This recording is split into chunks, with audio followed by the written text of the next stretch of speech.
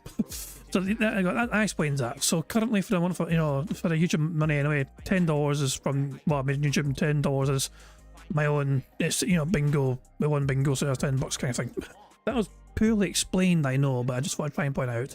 But yeah, we're trying to get a full house. The aim of the game, as you guys all know by now, is for us to try and get a full house, 25 out of 25 on a bingo board you see before you. And you were not top. You rewind the stream. By the way, just talk to us. You rewind the stream and you'll see that Bjorn just beat you to it. You look at the chat on the right hand side of the screen, Bjorn's number showed up before yours. Overwhelmingly conclusive evidence of it. You rewind that stream, you see for yourself, your number was second, pal. You were close, you were very close. But no, you were second, I'm sorry. But maybe next time you'll be able to beat everyone else to the punch, But it's usually first come, first serve. But yeah, anyway, there's a variety of ways for us to get free spaces to help us on our way to a full house bingo card. For example, if Phil Burks begs us basically 10 times before we start recording for a shitey gameplay, that gives us a free space. And if we get 100 likes on this bingo stream before we finish playing bingo, not only will that give us a free space as well, but you guys also get to enjoy the Bubbles animation, which was made by the excellently talented Pixar Animations to celebrate the 100 likes. So you guys are in full control of one of the ways and get a free space.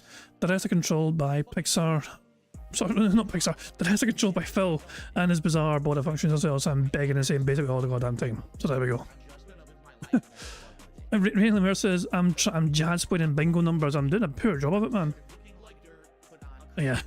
You'd think I'd fucking have a shit memorised by now, or fucking, ingrained in my head, but yeah, my head's fucking just all over the fucking place today, I guess. But anyway, guys, that's bingo, we get free spaces, hopefully, 10 bags and 10 basically is free spaces, not shit burps as well and all that crap. Yeah. Also, there is one more thing. Phil seemed to be contemplating the idea of raising membership prices when he was on the Kino Casino stream the other day. So if Phil mentions that he's going to fucking raise the membership prices, we get a free space for that, okay? I'm not sure if he's actually going to do it, but it looked like he was interested in... He was thinking about it anyway, he seemed to be considering it. Who fucking knows? It may come up, it might not come up, but who knows, we'll see. I think I've covered all the bases. The only thing left me to do is just to press the random Scottish soundboard button to send us into battle once more. Welcome to Operation Mindfuck! Here we go. Good morning, everyone, and welcome to another awesome streaming week coming up here on DSP Gaming. 8 straight days again, another extended week of content. 8 straight days, so Wednesday, Thursday, Friday, Saturday, Sunday, Monday, Tuesday. His day off is Thursday.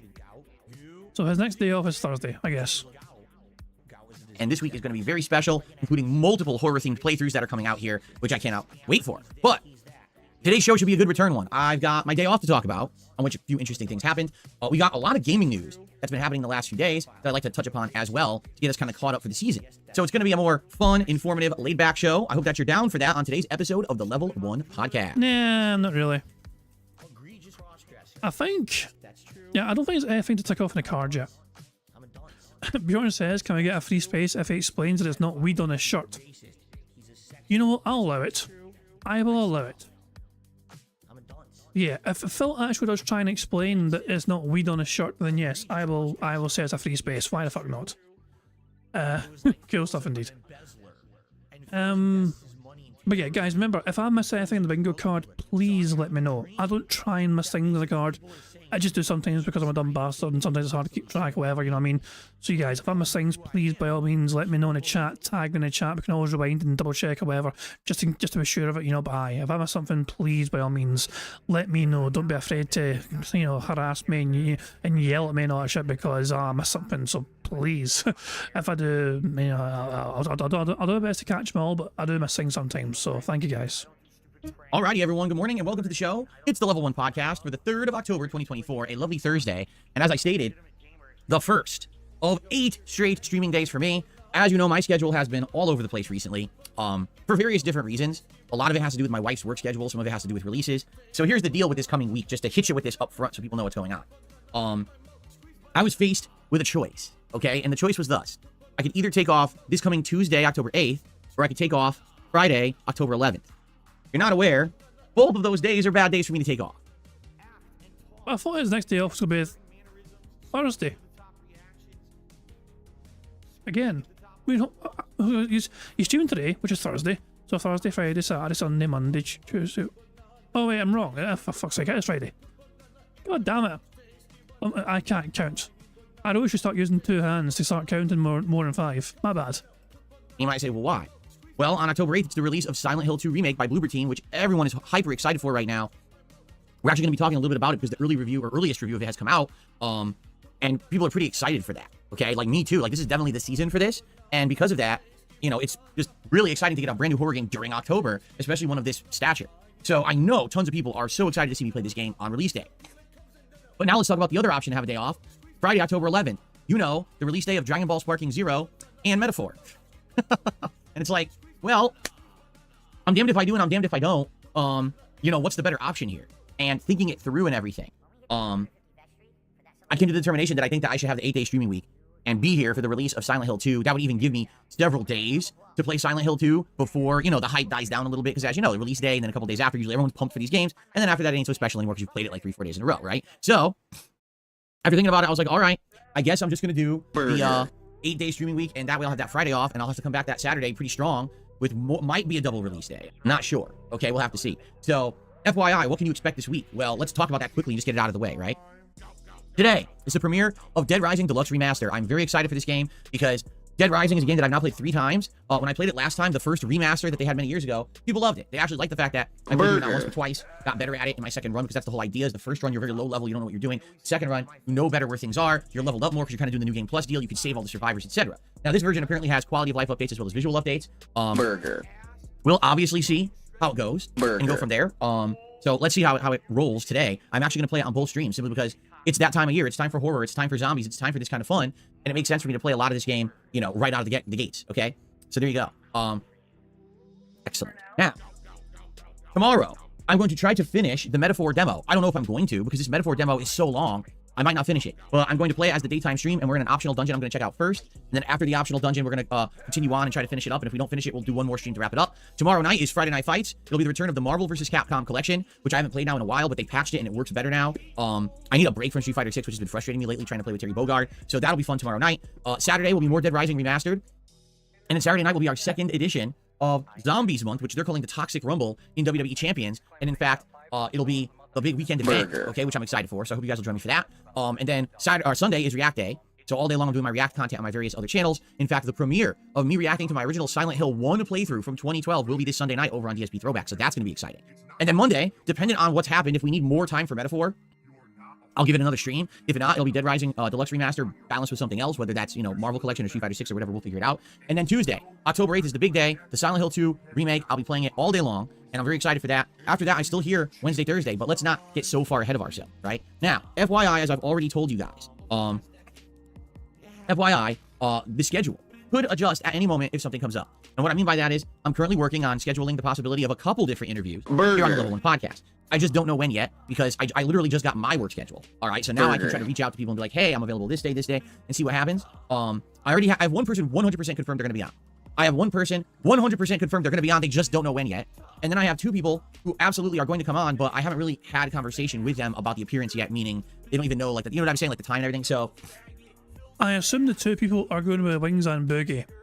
And maybe the one person that's absolutely fucking nailed in, but just not sure when yet. It could be like, I don't know. No idea. If Chad mentions a pumpkin, look, it's undeniable. That pumpkin thing. You'll see for yourself. I'm not going to mention it. You brought it up, but it's undeniable.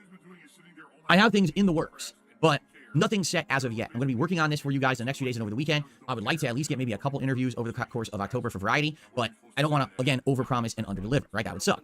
And then lastly, Kino Casino. You know, we are working on some stuff for this month. It's not going to happen right away. You know, they just came back from their insanely long 1-month break, and they're trying to play catch up, and they still haven't. They did 3 different shows, and they're still not caught up with all like the news and everything going on yet. But we are, you know, in talks about doing some more stuff this month. We actually have 2 different ideas, and I'll let you know when we have more information on that.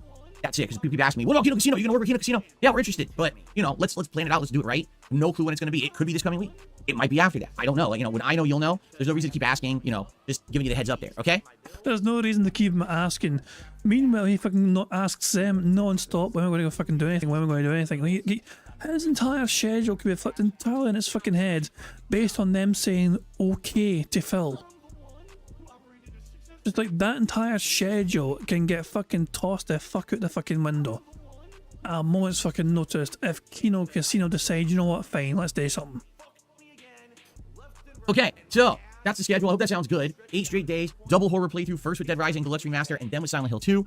This should be a really great week. I feel it's going to be a strong week because now we got some of the stuff that was lingering kind of wrapped up, and some more interesting stuff is starting up now.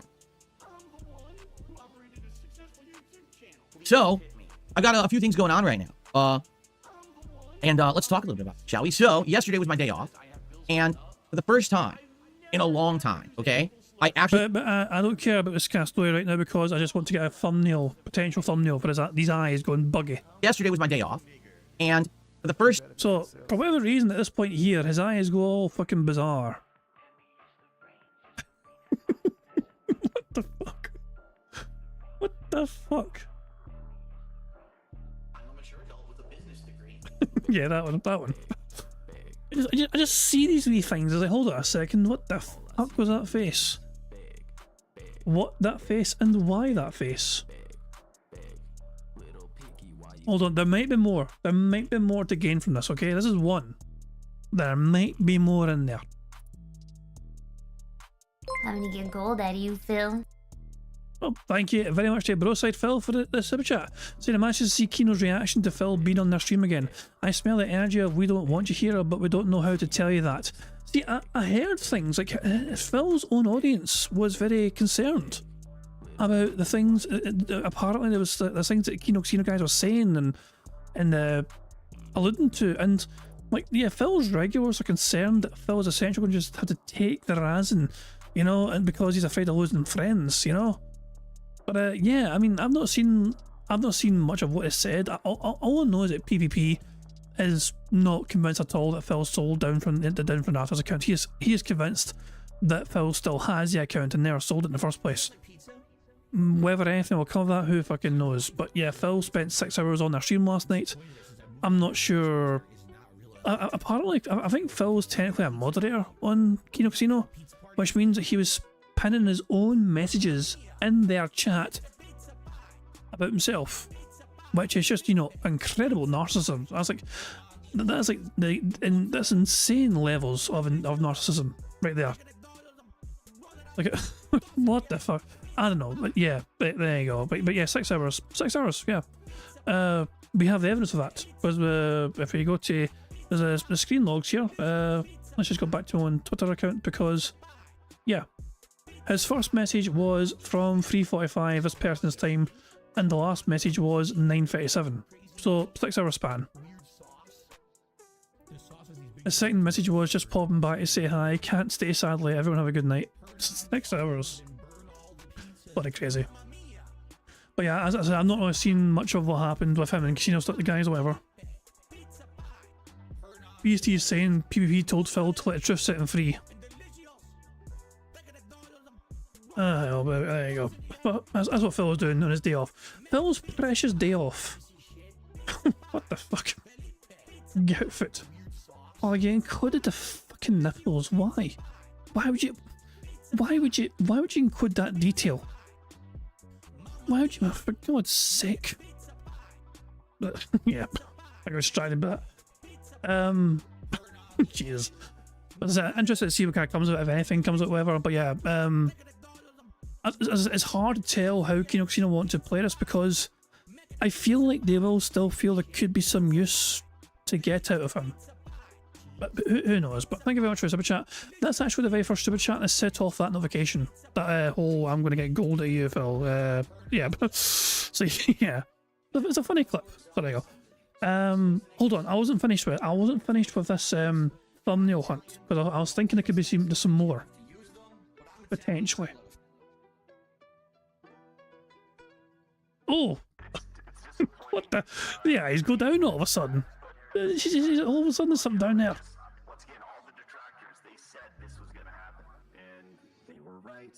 Oh, there's something down there and it scares them.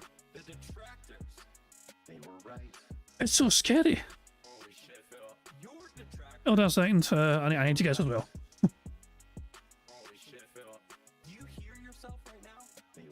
They were right. I think we were right though. The song's true. We were right. By the way, BroSydePhil, are you streaming again later on? Or, you know, because I think BroSydePhil's been doing the thing where, like, he'll start his streams, like, late, but he'll still do that podcast stream, so he's, like, catching up to it. So he's reacting to it also in real time, but his real time. So he's like, behind by a couple of hours or something. If that's the case, then I'll live direct, yeah, people once again to BroSydePhil once we're done here, but I'm not sure if he's doing that again today or not. But let me just throw these images in the member Discord. Actually, I forgot to include the first one, so I'll do the first one as well in the member Discord. There we go. There's both screen grabs in the member Discord. Cool stuff indeed. Anyway, let's crack on with Bingo. Strong start, by the way, to the card. The card is a pretty robust, strong beginning. In a long time, okay? I actually got to spend significant time with my wife doing fun things that we wanted to do rather than running around and doing errands the entire day. Now, not to say that we didn't, because let me tell you, first thing we had to do, we had a doctor's appointment. Then we had to go grocery shopping. So it's like, oh, we gotta get these hours of shit out of the way. But we did. We actually got through it. A doctor's appointment, eh? So Cat's sick. I mean, if Phil was the one who was sick, he'd probably tell us, wouldn't he? So, in a relatively fair time. And we had about, I want to say about 6-7 hours out doing various fun things. And when I say fun things, I mean shopping for stuff we actually want rather than, you know, essentials we need. Looking at things that we're probably going to buy soon. So for example, we went to a couple stores and we were looking at ceiling fans. I said, man, if I get rid of this really busted, stupid ceiling light, there's a ceiling light in this office. It's terrible. All right, you want to see it? You ready for this? Here's my ceiling light. I turned it on. Do you see it? No? Because it sucks. It's a terrible ceiling light. The previous owners installed the weirdest, stupidest ceiling light I've ever seen. It's so ineffective. It has 3 bulbs. 2 of them don't even work. The wiring's like messed up. So it's a piece of shit. So it's been sitting there 10 years. I don't use it. It doesn't do anything. Okay? But I have wiring up there. And I'm like, man, what would be really useful would be to get a fan in here. A ceiling fan that could actually circulate the air in here. And that way it wouldn't be stuffy on these days like today where I have my blinds closed because the sun is out. Having air circulation in here would probably cool it down better. So not only that, but we want to get another fan installed downstairs in our dining room. Right now, we have no really way to circulate air in the bottom floor. We do have a big oscillating fan in the living room, but it only works for the living room. And we got, again, yet another hideously ugly ceiling light that the previous owners had installed above the dining room table area. And it broke and fell and almost smashed on the table. So now what we have is some not fully functional wiring dangling from above the table. And I'm like, so what we'll do, let's go and look and maybe find some ceiling fans that we like, figure out the pricing or whatever. Make sure that they're not cheaper online, because sometimes that happens. Like you go to the store, you see one price, but you go right online, you can find the same product for like way cheaper. So do that, and then what I'm going to do is probably eventually go buy them and get an electrician to come in and install them. And you might say, well, Phil, why don't you do it yourself? Because I'm not stupid. I'm not an electrician. I don't know how to do it properly. I don't know if I would secure it right. And the last thing I need is being on stream and all of a sudden a helicopter blade flies off my ceiling, comes down, chopping up all my equipment, or God forbid, chopping up me or Jasper because I didn't do it right. I'd rather have a professional come and do it. And that way all the wiring and everything I'll know is working properly as well. Like I said, downstairs, the problem is the ceiling light that the previous owners had installed above the dining room table was this big, heavy glass thing. And eventually what happened was it just lost its support and pulled down and yanked all the wiring. I don't even know if the wiring is damaged or not, so I need an electrician to come look at it. So basically, yeah, and that's going to be coming up. I mean, that's nothing here nor there for you guys, but man, it'll be nice to have a ceiling fan in here. Maybe I can have the electrician come on one of my days off and install a nice ceiling fan in here, which would be really cool. Ceiling fans are way different now from what I remember when I was a kid. Now they all have the LED ambient lights, and they all have like 10 different lighting settings. It's like, you know, daylight, bright light, moonlight, fucking, you know, crazy shit. Colors too, like different colors and shit. I have never had a ceiling light. I don't know about anyone else, but it's not really I don't think it's a very common thing in the UK to have like a ceiling fan. This might be like an American thing again. You know, like having aircon. Maybe it's kind of an American thing. It's not really a thing that's done in Britain. We have like, oh, our homes have air conditioning. No, you fucking don't. But yeah, ceiling fans are not really a main feature of UK homes. But yeah, it's just a weird thing for Phil to fucking. This is the biggest first world problem ever. It feels like it's not a huge necessity. It's just a luxury. And it's like, yeah, we want to get this fucking luxury thing for us because we can or whatever. You know, is that alright? Then when are you gonna fucking fix your goddamn bathroom? When are you gonna get a fucking new dishwasher? When are you gonna get a fucking new vacuum cleaner? When are you gonna get a fucking, I don't know, all this broken shit in your fucking home, and you're kind of getting a luxury thing that you don't really need, which you don't even know is going to help or not in your room. So it's pretty neat. And I'm, you know, I can't wait to get it in here because I really could use it. Right now all I have is an oscillating fan. Again, it works okay, but having a ceiling fan is so much better. So yeah, so we did that. We actually started looking at some appliances and things because, as I told you guys, we've had things busted in this house for years or are on the verge of breaking. And haven't been able to afford to get any upgrades or whatever. But, you know, I just had an amazing August thanks to the Kino Casino crossovers that I did. And September was pretty good. It certainly wasn't nearly as good as August, but it was an above regular a month for me. I like that. I'm kind of interested in the wording of that. Like, Phil is absolutely dead certain. I know sometimes his ego gets away from him, right? And he thinks, oh, it's all because of what I've done and all that shit.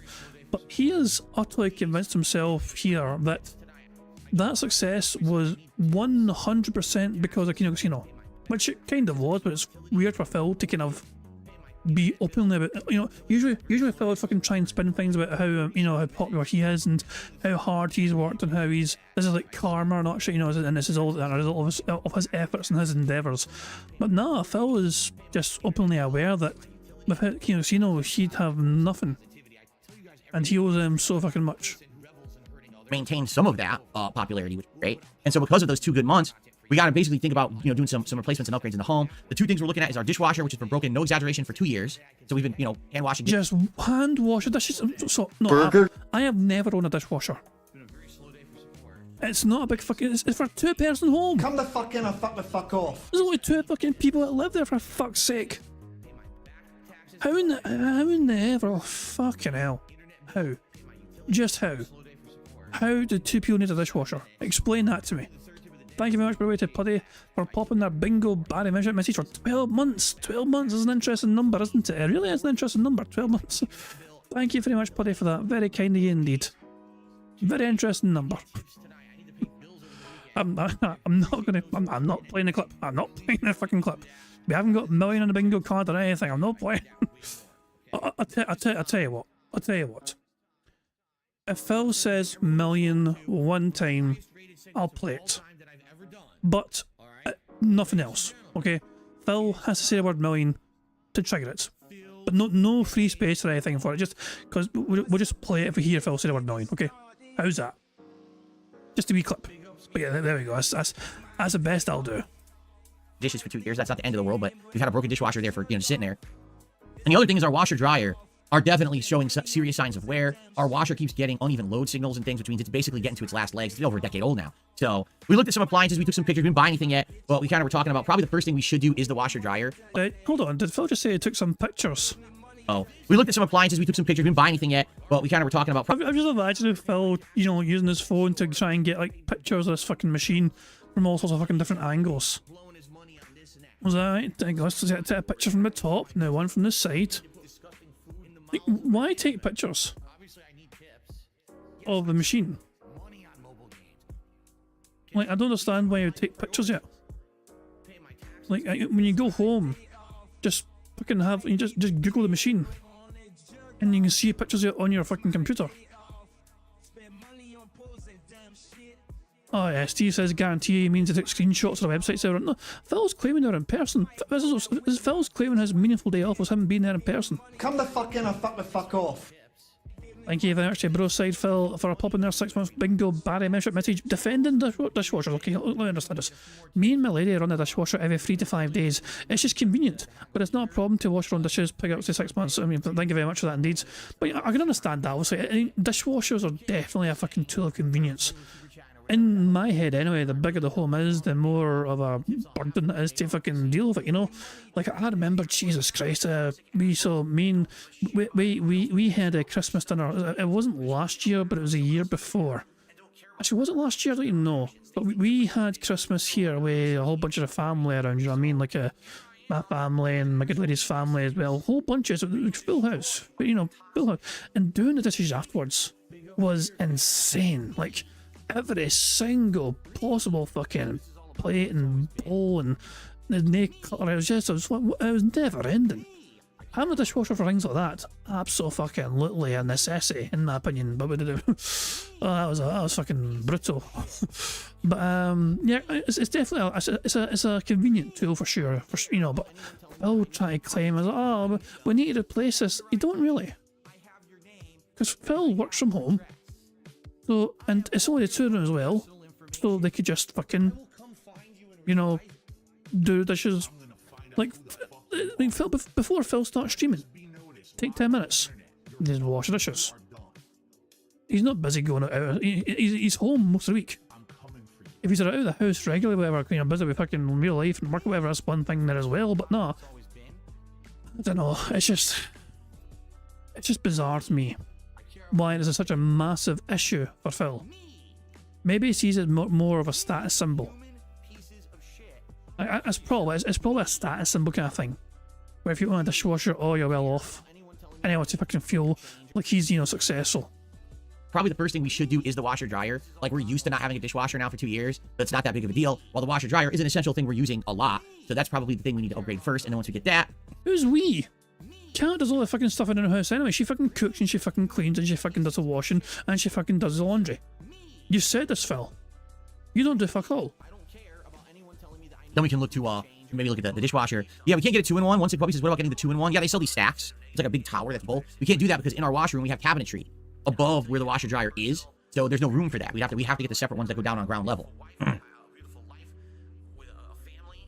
No, Awakened Gamer, the broken toilet is not on the list because we have 2 other toilets that work. So we don't need to fix the broken toilet. It's like, I have many toilets in this house. I don't need everyone functional every time. You see, it's not a big deal. Like, the one that's broken is in the connected bathroom to the master bedroom. To use the bathroom, instead, now I have to walk to the hallway 1 door down to the other bathroom. Like, it's some big deal, right? It's not. So anyway, yeah, so... There we go. So hold on. Let's clarify which bathroom is broken. Was it... So it's the one in his bedroom. The bedroom bathroom's fucked. Connected bathroom to the master bedroom. To use the bathroom, instead, now I have to walk to the hallway 1 door down to the other bathroom. Like, it's some big deal, right? It's not. It's still bizarre to me that 2 people live there, right? And that was always a plan, 2 people to fucking live there, and he needed a home with 3 fucking bathrooms. And like fucking 4 bedrooms. Or something like that. It's crazy. It's insanity to me. But yeah, Phil, apparently this is a necessity for him. Who knows why, but that's Phil. So anyway, yeah, so good stuff working there. You know, that's some of the stuff we did while we were out. We had a really good dinner. We went to this tropical food place where you can get like island food, seafood, Jamaican food, and I got a Jamaican jerk chicken with fried plantains, and my wife got a plantain bowl. We ended up getting this really nice like jerk seasoning shrimp that they put in this amazing like butter sauce. You get this Cuban bread you can dip in it. It was so good. And we haven't been out together for a day where we did fun stuff in so long. And that's only some of the stuff we did. Like I said, we got some stuff for the house that we needed. Some things that have been worn down, some things just we wanted for decor. Like we went, and my wife built like one of those, like what do you call it? Not bouquet, but you know how you get fake flowers, you can build like a centerpiece or whatever. We went to the store and she just built one from scratch. And that's so nice, right? So, no, seriously, Patrick did a super chat. He goes, down from the rafters. It's the light fixture on the coffee table. Just a joke. I love the content lately. No, seriously, you're right. That's exactly what happened. So my wife was, Jasper, relax. He's in the window and he just jumped and kicked the whole thing. Would you relax? You're being silly. So my wife was cleaning this big glass lamp that's above our coffee table. And all she was doing, she had a paper towel cleaner and she just... So she broke it. It was Cat's fault. The curse of Cat strikes again. There's nothing she cannot fucking destroy. Wiping it. And the entire thing, like, coming down from the rafters, literally ripped. It said, and it almost hit the table, which would have been awful if it broke. There would have been glass everywhere. I'm seeing a pattern here. Can't use the vacuum and it fucking broke. Can't use the dishwasher and it fucking broke. Can't use, trying to do laundry, it fucking keeps breaking or whatever, uneven load. Can't clean the fucking, the fan, the oscillating fan, it fucking broke. And yet, Steve, you're right. Phil did try and previously claim they just fucking fell on its own, didn't blame her, but now it's her fault, apparently. Cat is a destroyer of all household appliances. But it stopped right there. Oh, shit. So I jumped on the table to disassemble it because I couldn't reach, like, it's the weirdest lamp. You have to, like, unscrew it from the top. But how do you get to the top unless you have a ladder? I don't have a ladder. I have a step stool that wasn't tall enough. So here I am laying on my back on the dining room table, reaching around the lamp, holding it with one hand while I try to unscrew these big bolts from the top with my other. It was just a nightmare. Stupid. A lot of that story does not add up. Phil jumped on the table, but he couldn't reach. But he was lying on his back. Which might explain why I couldn't fucking reach, by the way, if he was lying on his fucking back. I'm very confused. On the table to disassemble it because I couldn't reach, like, it's the weirdest lamp. You have to, like, unscrew it from the top. But how do you get to the top unless you have a ladder? I don't have a ladder. I have a step stool that wasn't tall enough. So here I am laying on my back on the dining room table, reaching around the lamp, holding it with one hand while I try to unscrew these big bolts from the top with my other. It was just a nightmare. Stupid nonsense. Like, we never would have bought a lamp like that. It's just... Hey, Phil said nonsense. At least something came from this fucking bullshit story. Burger. It's a big, ugly monstrosity. Dangerous thing. And the day I moved in, I was like, I bet this is going to fall someday. I just guarantee it. And it took a decade, but it Why don't you back it up with a source? My source is that I made it the fuck up. fell. I knew it. Anyway, so thank you, Patrick. Let's do some shout outs. Patrick with that first super chat, which is a $4.99 super chat this morning. Thank you for that, Patrick. That's our first contribution of the day. Oh, I put it as tip instead of super chat. Darn. Let me fix that. And we have a couple, I think we have a couple small tips here, but I'm curious if they're, real tips or troll tips. When you get small tips of like $1, you're always wondering, gee, is this some, is this legit or is this some jerk? What did I do? There. Okay. Screw up the whole leaderboard, of course. Okay, so this Give me your money. Give me your money. There we go. And so, I should bring this up. We did hit the funding goal, the King's Coffers goal, back on Tuesday night. So today, technically, if we hit the goal today for the Dead Rising Deluxe Remaster Premiere Plus podcast stream, we will actually restart the King Streak again. And here's the thing, I feel like the King Streak is something that will start and stop. It's not going to be something that's going to go continuous for a long time, unless there's a reason. Like, if I do a big collab, right? With Oh, Phil, you were literally, a few days ago, saying that if you had a fucking streak of 50, you could, like, fucking order food again, and a streak of 100 could be, like, a day-long special celebratory event. You were hyping up potential 50 streaks and 100 streaks to your audience. And now it's no big fucking deal because it keeps fucking dying. And most attractors, by the way, when they see the streak die, we have a very quick chuckle and then we move the fuck on because at this point in time we're used to seeing it fucking die.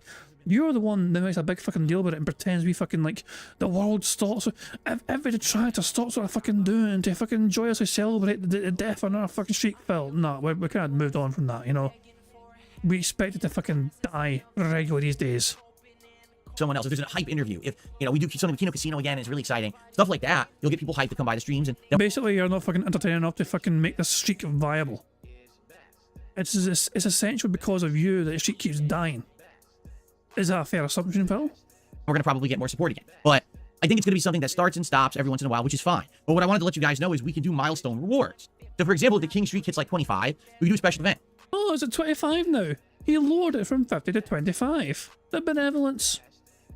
Maybe when it hits 25 is when we do an episode of Feasting with the King, or something like that. A specialty thing that normally I wouldn't be doing on stream, but we can say, hey, every milestone we do it, right? I'd be okay with that, and that would give people maybe more incentive to keep the streak going. If you like that show, then, hey, let's keep the King Streak alive, and every 25 times Give me your money, give me your money. maybe we can do an episode of Feasting with the King. I'm okay with that. Like, every 2 weeks is fair. You know what I mean? Instead of, doing it way too often or not often. I think every 2 weeks is a good time frame for that, all right?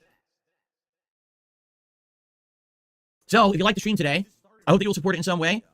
Oh, wow, we have almost 400 viewers from me just shooting the shit. Give me Thank your you for money, that. give We me have your 45 money. likes. Let's get that to 100 likes. We got over 350 viewers. Let's get it to 100 likes. Please click the like button. Let's get the engagement going on the stream today. And let's get Yeah, fills that engagement. That helps. 5 in a row. That's concerning. Some support. We got the first super chat coming in from Patrick. Let's take a look at a couple of these tips here. Cake is saying, isn't a ceiling lamp called a chandelier? No, actually. Because a chandelier and a ceiling lamp, no, they're different things. To me, I know they're different fucking things. But yeah, chandeliers are very fancy things, you know what I mean? They're quite ornamental, whatever. A lamp in the ceiling is just a fucking lamp in the ceiling. It's like, I don't personally see it as a fucking same thing. I'm not the best explanation for me, but I think of it as two different things.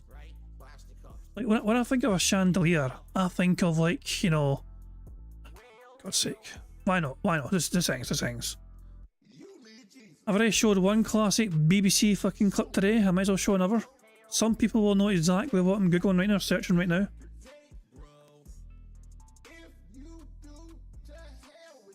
Steve got it. Actually, Taco's all got it. Taco's all got it. Hold on. 2 seconds. This is a chandelier, okay? I'm just going to fast forward it here, you know.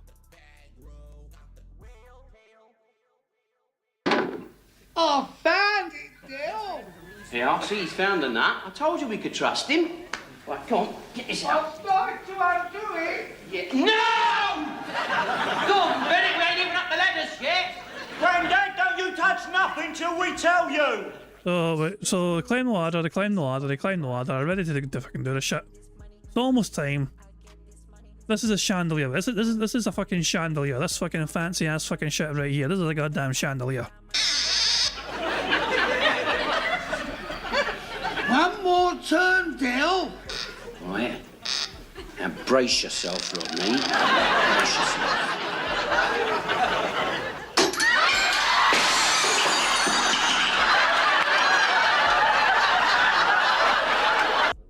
And that's a broken chandelier. So yeah. That's a chandelier. What Phil had is just a fucking me lighting the ceiling with a fan attached to it, which then fucking fell. So, Troll. See here. I got a dollar tip. Someone says, next year a new Double Dragon game will release. This is the perfect time to interview and squash the beef with Mitch Dyer. You could even play co-op with him. Also for October, did you consider interviewing Rob Gavigan, or even have Blabs on to talk about Harry Potter and the controversy surrounding the reboot show?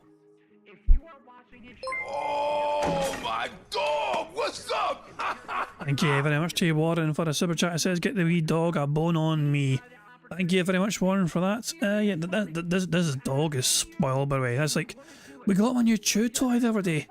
He destroyed the bastard thing already, man. His fucking teeth are lethal. He's just ridiculous. But is aye. But yeah, he's a very well spoiled boy, I'll tell you that. Yeah. Good stuff, man. But yeah, cheers, thank you very much, Warren. We'll see if we can get a wee thing. Hopefully something is not as easily destructible as all these other dog toys, because he's just fucking lethal. His wee tucking teeth.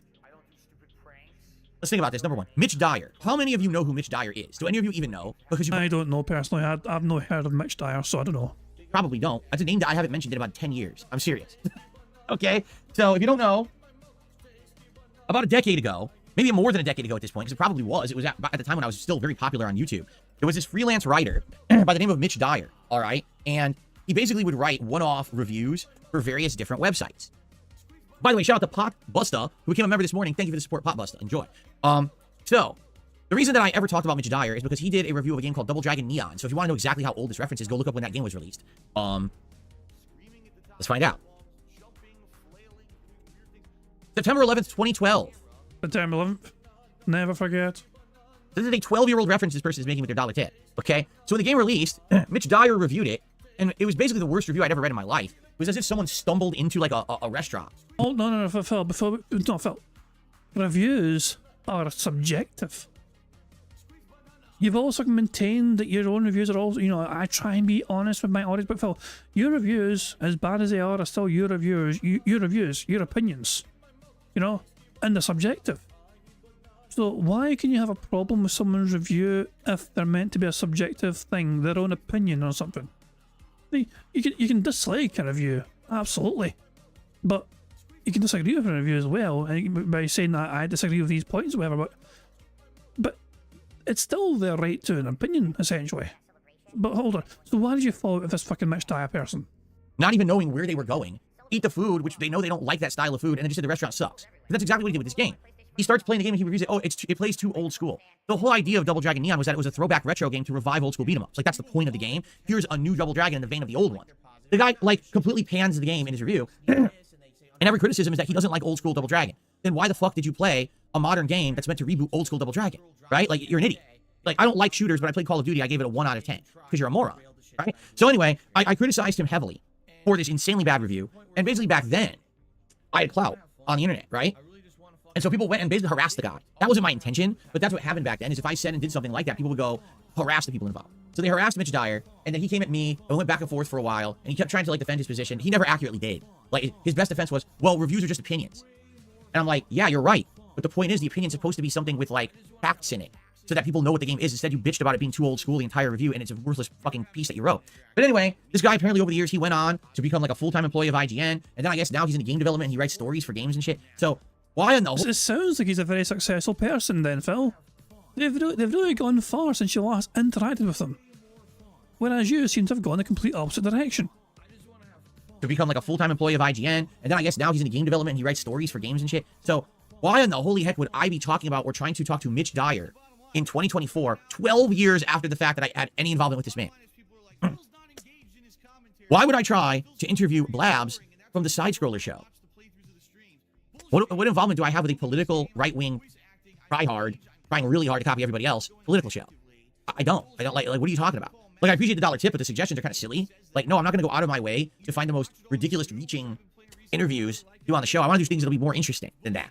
And just to let you know, so with the interviews I'm trying to line up, I have 2 interviews that are completely outside of the normal realm of what I would ever do, and I think they would be really good interviews. And I think we know who one of them is. One of them has a big, massive forehead, and it's not ALT. I got one person who's actually really interested, but I have to hash out exactly how it's going to work, how, you know, stuff like that.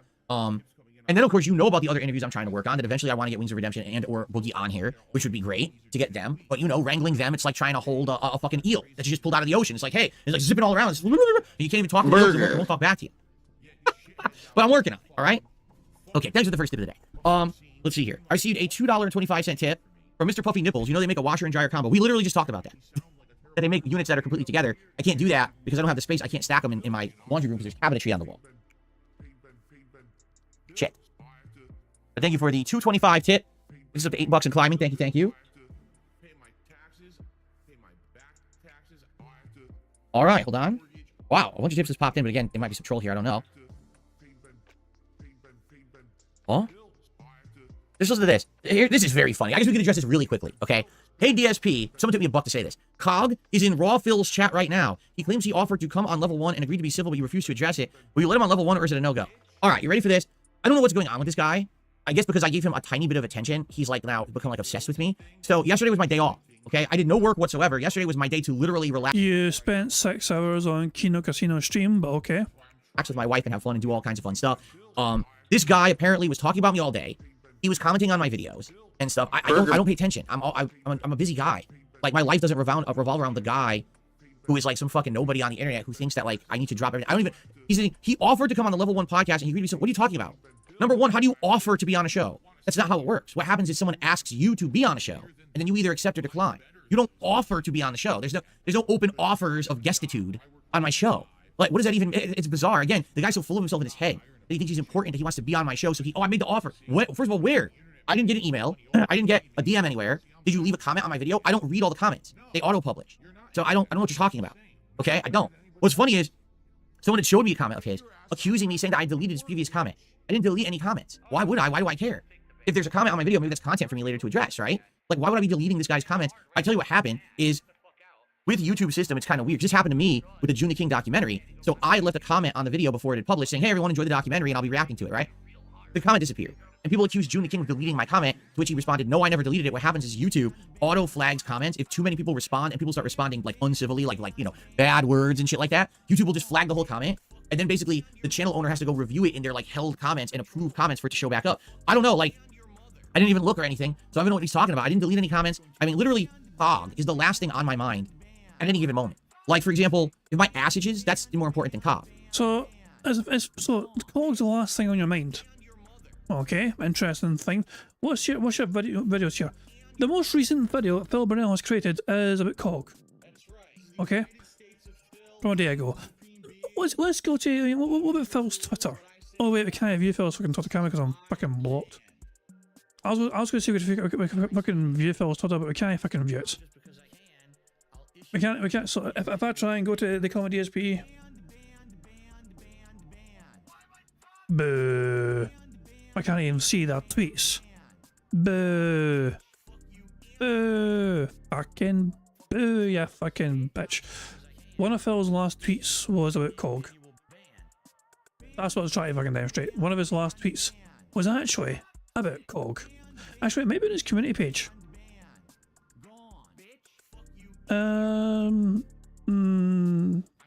Kinda. He's been talking about his thing there. This COG guy talked about shit about me. And he's like, you're something to be champions or whatever. And then he's talking as well, do these return or not? For sure, who cares? Yeah. But nah. Phil has been talking a fair bit about, you know, I don't know. Personally, I've not been paying much attention to it, but yeah, Phil is very easily, as Taekwondo says, very easy to bait Phil. He does rise to it very easily and often. Right? Like, if across the street someone coughs and I happen to hear it, that's more interesting to me than COG. So, like, if there's absolutely nothing going on, and like I have no topics to talk about, maybe I'll spend a few minutes on COG, like we did, you know, earlier in the week. But this is not, it's just like LTG, right? Like, LTG unblocked me on Twitter and sent me a threatening message, and then everyone's like, well, aren't you going to address it? I was like, no, I address LTG when I'm bored. When I literally have a show with no topics, that's when I address LTG, because there's nothing else to do. I don't waste my time just going on about LTG. Like, he's a waste of everyone's time. Everyone knows this, right? So eventually I got around to responding. By the way, LTG has responded again. I don't care. Like, I didn't even fucking say anything about it because it's just not worth the time. It's just so stupid. So basically what's happened with this COG guy, he's so hungry for attention, and he can only get attention talking about me. As I already said 2 days ago in the segment about him, the only way he has any relevance is if he's talking about me, because then my detractors will pay attention to him. But outside of that, nobody cares about this guy. So he's been like, you know what he's like? He's kind of like an obsessed girl who, like, she doesn't get the picture. Like, she always kind of just hanging around. She's always talking about you or whatever, right? There's like a song. My wife and I was in the store yesterday, and there was a song playing, you know, the ambient noise. And the song is a woman singing about how all she wants to do is be part of your life, and all she wants to do is to become your wife, and all she wants to do is be your friend for life. And I'm thinking, all should happen is Phil said friend. Burger. Hooray. the guy should be like, no, stop obsessing about me. This is really unhealthy. Like, we're not going out, and you're freaking me out right now with the shit you're saying, right? So kind of like, that's like Ka. Like, I mentioned him for a second, and now he's like a clingy girl who won't leave you alone. She keeps like texting, blowing up your fucking DMs and your texts and shit, and fucking won't just stop stalking you. And you kind of told her a bunch of times, like, listen, maybe we be friends or something, but this is never gonna happen. This is really bizarre behavior. And then she just continues the behavior, right? So it's starting to feel like, or like, you know, a kid, like a little kid who keeps grabbing your leg, like you're wearing jeans, so he grabs the bottom of your pants. He's like, hey, come on, hey. So, I mean, that's the equivalent of cop. I'm not sure if that hand gesture was appropriate for a child to do. Grabs the bottom of your pants. He's like, hey, come on, hey. I'm just saying, kinda sus. Kinda sus. So, I mean, that's the equivalent of cop, okay? So, I have nothing to say about the guy. I didn't read any of his comments yet. I have no idea what he's even talking about. You don't offer to come on the podcast and be civil. If I ever want you on the show, I'll reach out to you and make you the offer to be a guest on my show. That's how it works. But it's also kind of disingenuous to fucking openly talk about somebody, shit talk someone as well, on your show, and when they're saying, why do we fucking talk about this properly, person to person, you're refusing that. Because you're the one that instigated this, Phil.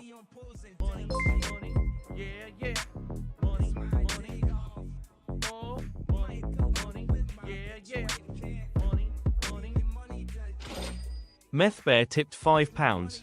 Phil is such a child about his obsession with fun. Like he's prancing through a flower field with a lollipop in a sailor outfit. Or if in Scotland, stealing cattle or fighting while high on smack. I mean, it's... in our defence, we fucking like a good fight. You know, we like a good wee fight. Stealing cattle. Cattle. They're called fucking cows. Cattle. How civilised are you, FBI, to call them fucking cattle? Nah, we're gonna fucking steal some fucking cows. Cattle. Good one, though. Cheers for the tip. Cast and be civil. If I ever want you on the show, I'll reach out to you and make you the offer to be a guest on my show. That's how it works. That's the point I was trying to make, though. But yeah, Phil is, as I actually said, Meth Bear is such a fucking child about you know, being this obsession with fucking fun or whatever. But Phil was the one that instigated this entire fucking thing. He saw somebody else tweet about COG, and Phil was mentioned within that fucking tweet. And so Phil was the one that started talking about COG. And so COG in turn felt within the rights to respond to Phil, essentially, you know what I mean, and talk about Phil. And so, but this all began with Phil bringing up COG. This is not somebody else starting this shit, you know. So yeah, and yeah, it looks like COG's trying his best to try and talk to Phil directly, just to fucking address some things, and Phil's doing his best to ignore it while still talking about the guy, without giving the guy a chance to fucking respond, which doesn't seem like a very fair thing to do, but whatever. So, Arrivederci, cocksucker. Maybe I'll get back to you at some point, but for now, I'm done talking about you. Stop wasting my time. Okay. I received a $1 tip from Creamy Pig's Fart Hole. Great. Well, thank you for the $1 tip. That's disgusting. Let's continue. I received a $10 tip. Thank you so much. To Ronnie, who says, let's get some tips. Thank you for a $10 tip. Finally, one that I can play in animation. Give me your money. Give me your money. Finally, we got Frank and Phil to start off the day right. Thank you so much to Fawny for that. And that gets us up to 20 bucks in tips and climbing here on the show. Or 20 bucks in contributions in climbing, excuse me. Not tips, 20 bucks in contributions in climbing. And I received another $1.25 tip from Mr. Puppy Nipples, who says the washer and dryer combo is one machine, not stackable. Actually, it's a washer and dryer in one machine. Oh, you're talking about one machine that does both? Oh, I don't want that. No, do you know how bad that would be? That would wear out so fast that the same machine does both. Nah, I want separate units. You know, we looked at a few different ones. There's a lot of interesting brands out there. The ones that we have that are over a decade old are LG, but there's like Samsung. Obviously, there's like the tried and true companies that have been doing it for a long time, like Whirlpool and GE. And every one is a little different, has some fancy feature. Like we saw one that's it's a dryer but it also steams. So, for example, let's say you dried your clothes, but you didn't hang it right away, but now your clothes are all freaking wrinkly. You could toss a load of clothes in there, and it'll steam them, and now they look nice. They're not all wrinkled. And I was thinking, oh, that could be useful for us, maybe something like that. So we're looking at different things. You know, thank you for the clarification and the tip there. Also, I received a $5 super chat from Alex from Phoenix, who says, have people started panic buying toilet paper in your city because of longshoreman strike? No. And luckily for us, we have a ton of it, because we had recently gone to Costco a few weeks ago. Last time we were out, which was like 3 weeks to a month ago, I can't remember. But we already bought it, and we actually didn't need it. So we kind of like stocked up on it. So we've got toilet paper for like 2 months. We're good. I'm not too worried about that. So anyway, so there you go. That's what's going on right now. Now, what we're gonna do? We're gonna get to topics. Oh yeah, we actually have some interesting gaming topics to talk about today, my friends. Who fucking cares? Okay, let's do it. Let's get to gaming topics today. Okay, so gaming topic number 1, and this is one. I don't think I'm even going to care because we're behind by 30 minutes. I'm going to bump up the speed to 1.75 because I just anticipate boredom. I'm very excited about it. I'm happy to hear this, dude. If I can find where to click. Where is it? Here we go. Gaming topic number 1 is that that's not what I wanted. Here we go. Gaming topic number 1. Silent Hill 2 received its first review yesterday. I don't know if as of today if there's more reviews out for it, but this is the Silent Hill 2 reboot review from Famitsu. Okay? The game is 16 to 18 hours to clear. Beautiful visuals and a great atmosphere, and considered an overall great remake, getting really good scores from Famitsu, which is usually pretty picky about what they give good scores. Now what I'm curious about.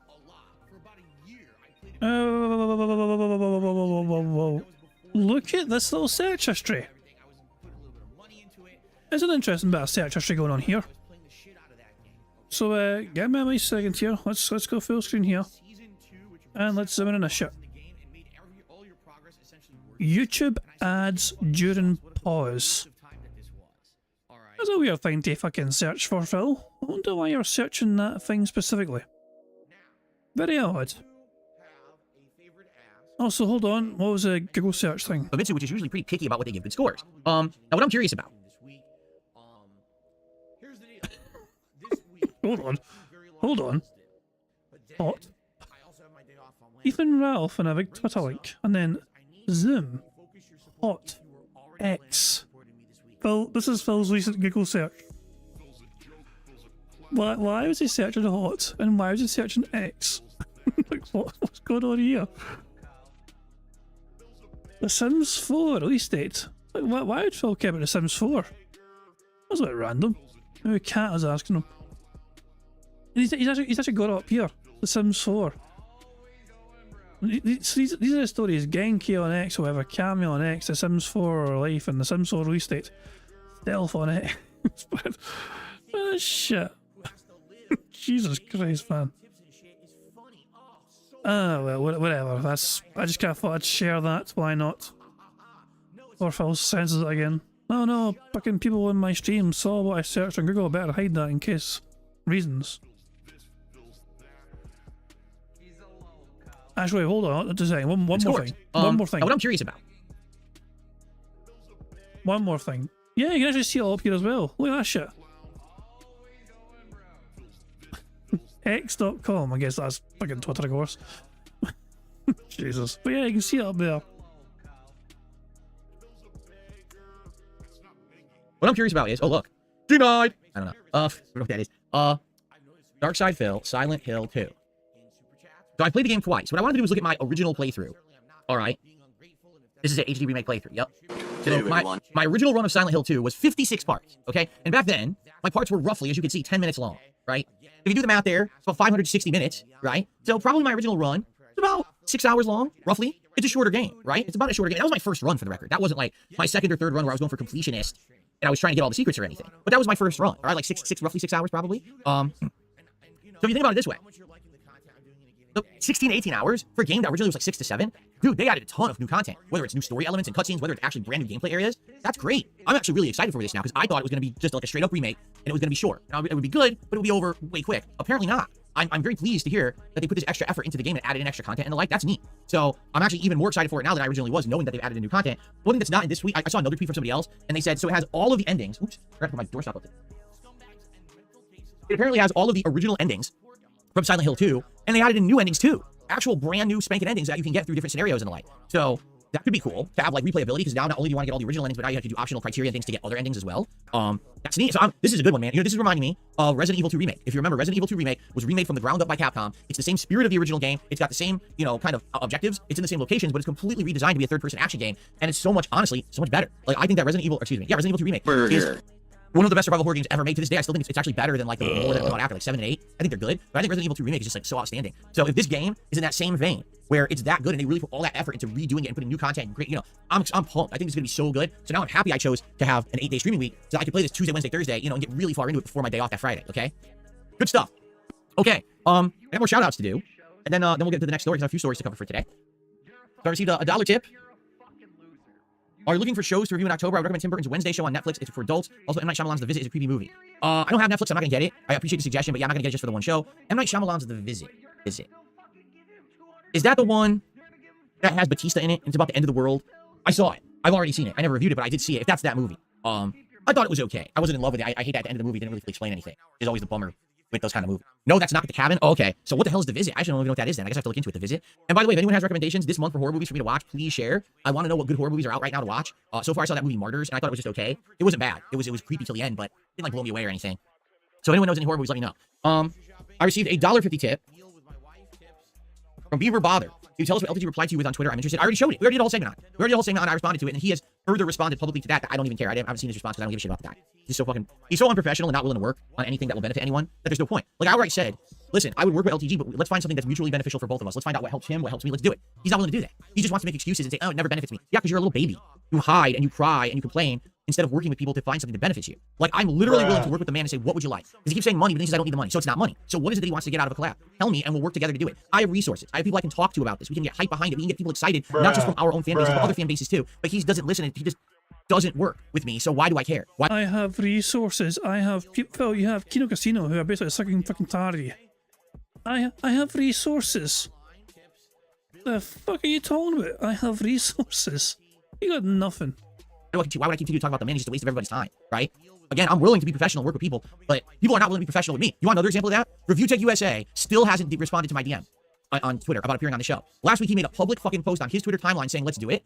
And then he says, oh, I'll DM. He has not DM'd me.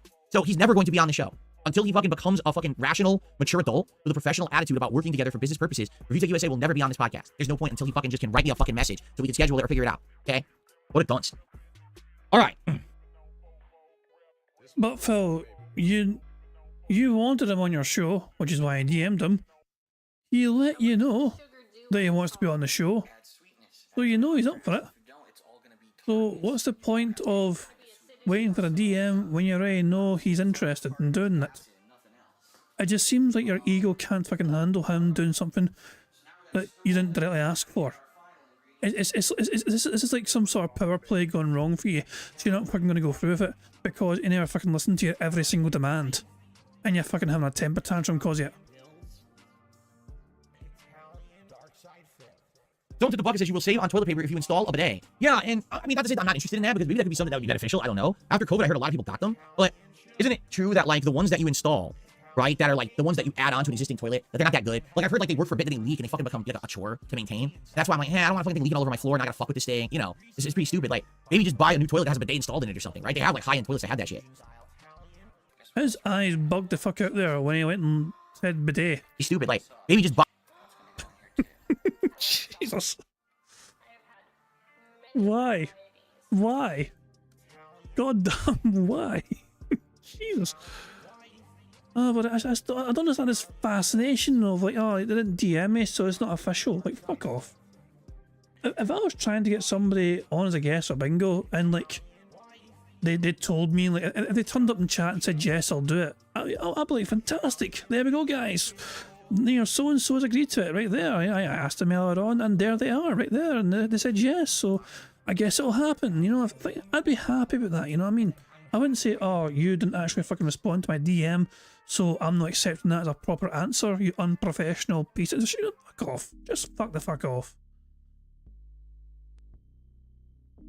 Let me just throw this in the memo Discord, and we'll see. Oh, for God's sake, Takozilla. At first I thought Takozilla hadn't done anything with this image. It complements the flavor perfectly. And then I kind of paid more attention to it. It really isn't. I can't even tell you another cuisine. You know, it's a little addition that Takozilla made to the image. I'll give you a wee clue. It's this fucking thing right here. In the spirit of Halloween, I guess, yeah. It is Halloween. Good stuff indeed. Let's get it on a bingo. Buy a new toilet that has a bidet installed in it or something, right? They have like high-end toilets that have that shit. No, we have tons more gaming news, but I'm doing shout out. Someone like, is that it for the gaming news? No, we have lots of gaming news, but I'm going through my shout outs right now. Bidets are a lifesaver. A $30 bidet isn't bad, but it pays for itself. Yeah, but you heard what I just said. Yeah, I've heard that a lot of them are shitty. Like you buy it, it's like 30, 40 bucks, and then it works for like a month, and the next thing you know, it's fucking squirting everywhere. And I get sealant. I don't fucking want to mess with it. I don't want to overcomplicate. Like, oh, I solved an annoying problem, but now I created a more annoying problem on top of the already annoying problem, right? That's what I don't want to happen. So, okay. And I received a $1.50 tip. Why is Cog a guy with dead streams trying to A-log after getting donations and gassing up from detractors? What a mystery. Exactly.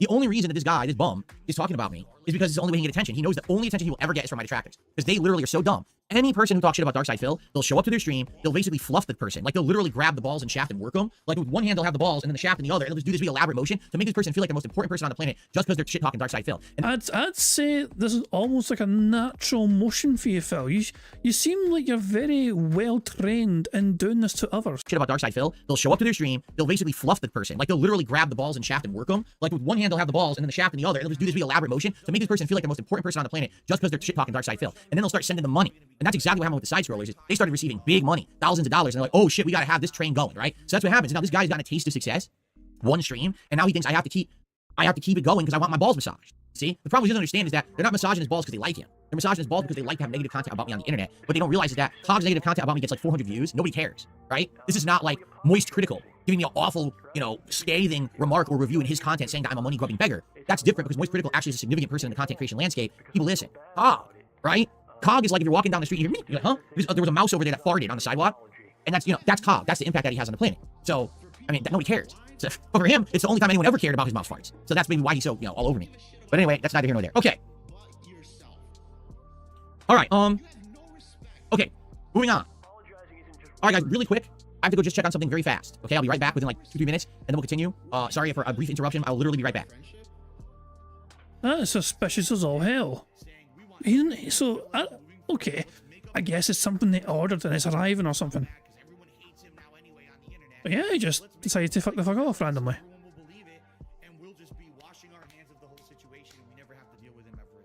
I'm fast forwarding my ring. In case you wonder what's going on, I'm just fast forwarding the stream until he gets back. Oh, here he goes. I wonder what that was about. Alright, you guys ready?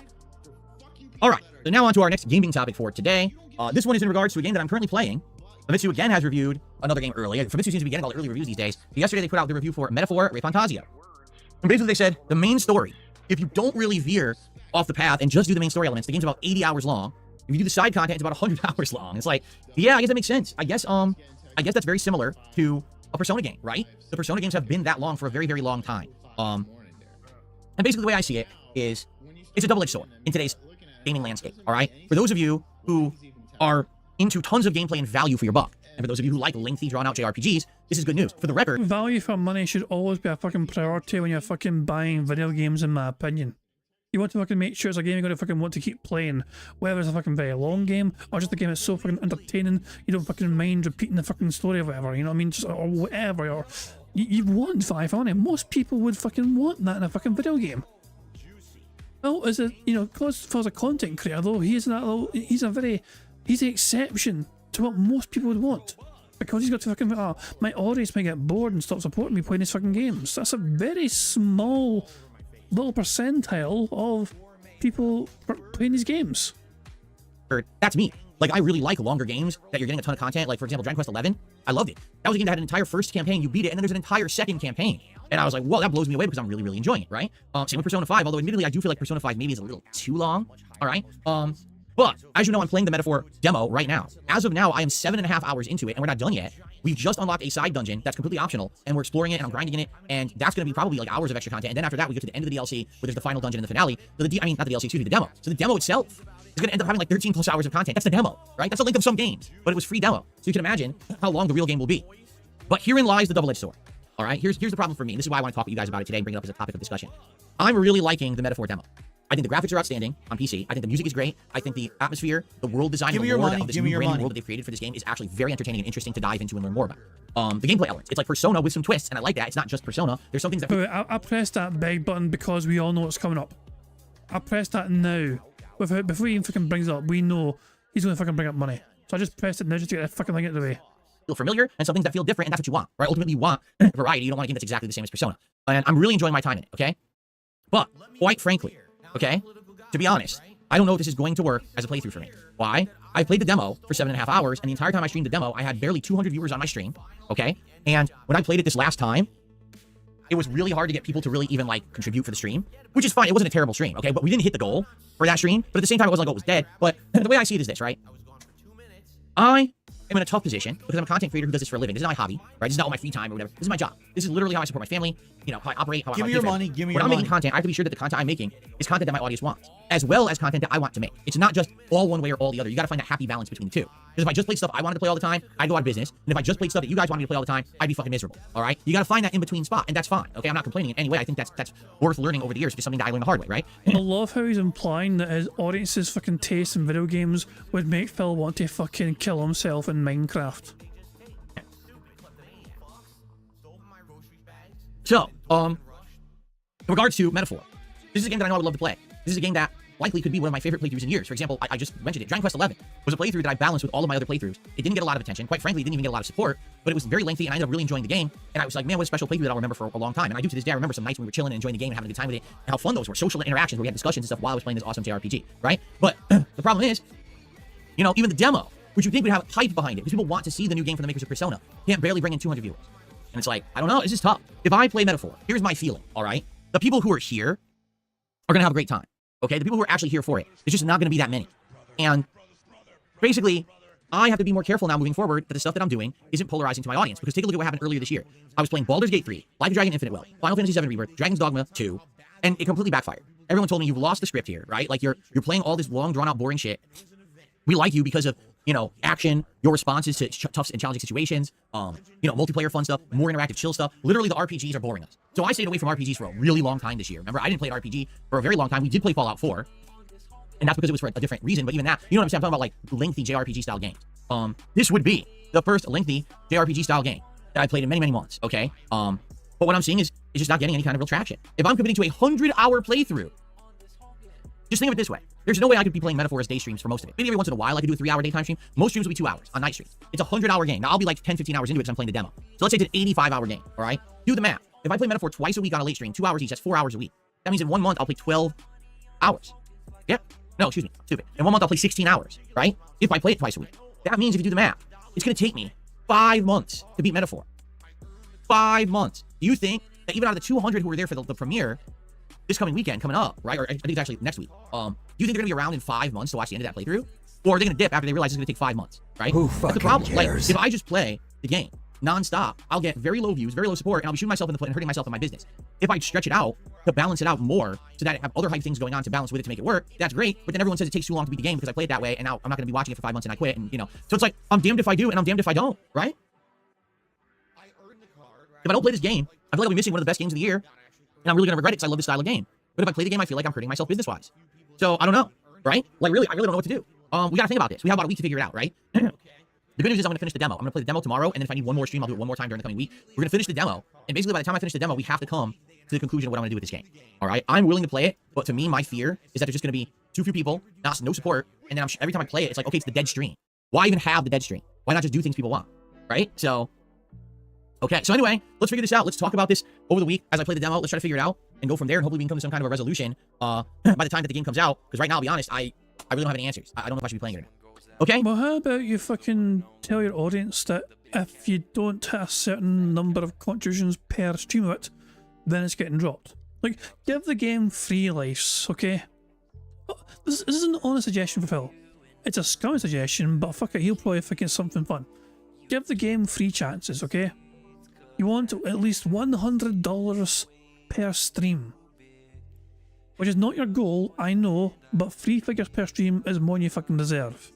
And if the game falls below, $100 per stream 3 times, it gets dropped. If it ever makes it over that, then it stays in the fucking rotation. Make it the streak. Turn the game into a streak itself. And see how fucking popular it is. That way, if it dies, it dies. Okay. Let's take a look at how we're doing on the stream today. We still have 2 more news stories I'd like to cover. So first off, we have over 400 viewers. Thank you all for that. And 90 likes. Guys, let's get that to 100 likes. The engagement on YouTube is critical. It helps a ton. It sends people to the channel when they're searching for my content. Please like the stream. Let's get it to the 100 likes. Thanks to those who supported the stream so far. Our top super chat is still from Patrick, the $4.99 super chat. Let's get someone to beat that right now. Even if it's $5, let's just get someone to beat that and unseat Patrick. Fawlty with a $10 tip top tipper. Let's see, get someone to unseat Fawlty there and become the new top contributor of the stream in general. 31 bucks out of the 150. This, if we hit the goal on the stream, that means the streak resumes at 2. So let's do that, right? Let's get it. Let's get some support. Thank you guys. Speaking of which, I received a $4.99 super chat from Anthony. Cog is arguing with both of his brothers on Twitter because they're accusing him of being inappropriate with a 14-year-old. If that's the case, right? I just gotta ask this. If this is the case, why is this public? Why is there a family feud going on Twitter about something like that? That's really bizarre to me. Like, right? Like, for example, let's say I had a family member that was in a real deviant shit, right? Fucking awful thing. Drugs, fucking illicit sex and shit like that. You know that you just don't like the person. You tweet publicly about it. Hey, just so you guys know, my brother's a real fucking grade A piece of shit because he does these horrible things. Like, huh? Like, I could definitely see, like the family treats him like a black sheep. Like, don't invite that guy to Christmas. Fuck him. But that's weird that we're like tweeting about it. That's fucked up. That's pretty fucked up. Anyway. So, the accusation isn't fucked up, but talking about it on Twitter is. Jesus. Anthony, thank you for the $5 super chat. Well, $4.99 super chat. Sadly, it wasn't 5. It was 5. You'd be the top contributor for super chats, but you tied. Give me your money. So Give me your Patrick money. remains on the leaderboard there. Okay. Okay, cool. I'm just gonna blow my nose quickly because I feel like I'm about to sneeze, and then we're gonna do the next news story. Sorry, I'm really gonna sneeze. PDF defender strikes again. Hello there. Fuck's sake, Jesus! Right. Scotland forever! Fuck's sake, Jesus! Right. Come the fuck in or fuck the fuck off. Shut your hole. Come the fuck in or fuck the fuck off. Crisis averted. He's back. So on to our next story. This one blew my mind, okay? So for those who don't know, recently, I think they're called Miraxis, the company that makes The Sims. I think they're called Miraxis. Does it say over here? No, it doesn't say. Well, I think they were called Miraxis or something like that as the dev team or the company. For those who don't know, The Sims used to be ginormously popular. The Sims at one point was one of the driving forces of PC gaming. It was known as like one of the big PC games that sold millions and millions. Oh, it's Maxis, not Miraxis. Maxis. Thank you, I had it confused. Hey, Phil said million. A promise is a promise. Million is an interesting number. That is for you, buddy. Jesus. All right, so ladies and gentlemen, 6 million. 6 million. That's a pretty interesting number, isn't it? 6 million. Well, guess what? You're wrong. It didn't happen. You're making it up, right? You make that shit up. No, how about this? Banned. Gone. forever because I don't put up with your fucking bullshit. Now that was good. Now that was a fucking good one. The bar's being raised. A promise is a promise. I did say I'd do it, but Phil said million. I'm a man of my word, what can I say? There you go. Phil said million. Putty was asking for it. Putty was strongly hinting for, you know, he was massively strongly hinting for it. I thought, nah, that's too easy. We'll see if Phil can trigger it. But there we go. Anyway, let's get back to the bingo. They were very popular. And the Sims games sold in droves. They were so popular, they were like crossovers with celebrities. I remember there was like a Katy Perry, you know, expansion to one of the Sims games many years ago and shit like that, right? Now, the thing that's kind of very infamous about The Sims, right, is that when a Sims game comes out, they sell you a base game. And the base game would usually have a good amount of content, but that content will get stale within a few months. Then all of a sudden, what they'll start doing is selling you expansion passes that have content in them that seem like shit that should have been in the main game anyway. Like the Pets expansion, or the Go on Vacation expansion, or the actually have toilet in your house expansion. Oh, wait, I'm sorry, that was Cog's Life. That's the Cog's Life expansion. He hasn't gotten that one yet. That's funny. Different map. My shits and buckets. Anyway, so in regards of The Sims, everyone kind of knows it's kind of like it's a good game, but understand that if you want to get the content out of it, you're going to be buying the game and then spending more and then spending more and then spending more and then spending to get all the content from any iteration of The Sims. And people who've Kinda sounds a lot like WWE Champions to set the game. done the math, all right, have figured out that some of these games over their life cycles, because now they're on Sims 4, you spend like $1,000 or more to get all the content, but some of them have so many expansions that they later on sell them all in one pack for like $100, okay? Well, you've spent over $1,000 on your backup WWE Champions account already on stream. So what's your point? But in truth, it's its own thing. It's like its own cultural phenomenon. There's still people who are in The Sims. The last Sims game that came out was The Sims 4. And I played it. I remember when I played it. It came out. It was a new game. It was interesting and exciting. I had just gotten my PC, and I said, let's play a PC game. And by the way, it ran well on my PC. It was one of the few games that did. I was able to play and capture and stream at the same time. And I played through The Sims 4 for like a few weeks, like 3 weeks to a month. And I did one run where it was just like a character that was supposed to be like a brand new character, not me, but like a Sim character that I created just for that. And then I actually made a Sim me and played through my whole Sim life in the game too. It was pretty fun, to be honest. Nah, the better version of watching, you know, DSP stuff in The Sims. You guys ever watched the Tractor Beam and Indrid play The Sims? That shit was quite robust, I must say. I'm not sure if it still fucking got the, you know, the wee thing going on, but that was entertaining as all hell watching the Tractor Beam and Indrid fucking have like, oh, there's DSP and there's Cat and there's Derek. Oh shit. There'll be little cameo guest appearances from other people randomly. They pop into from time to time, whatever. It's like, oh shit, it's that person. That fuck me, yeah.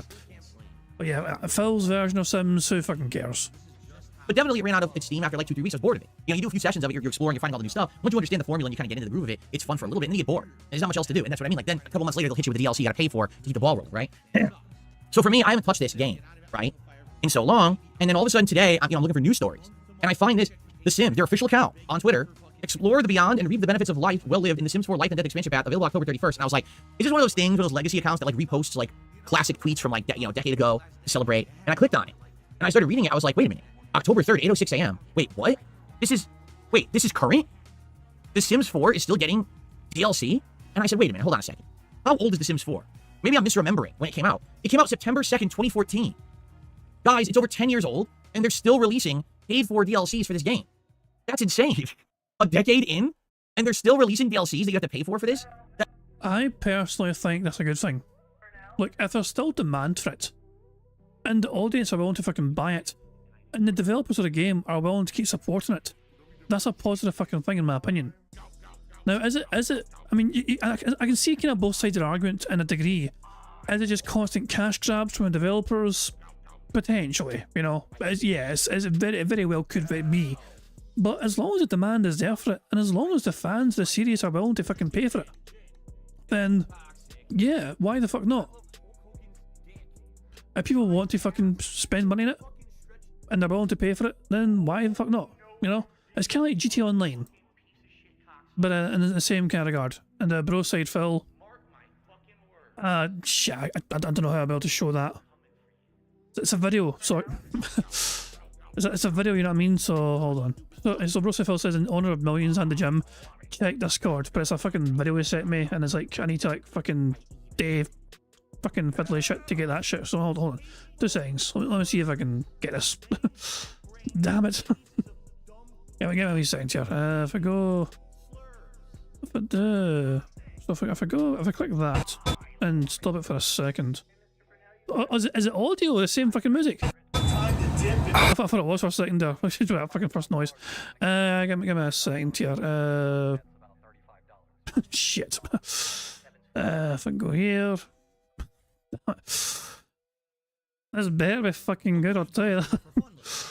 Where are we going here? And what do I need to click on here? I need to click on something.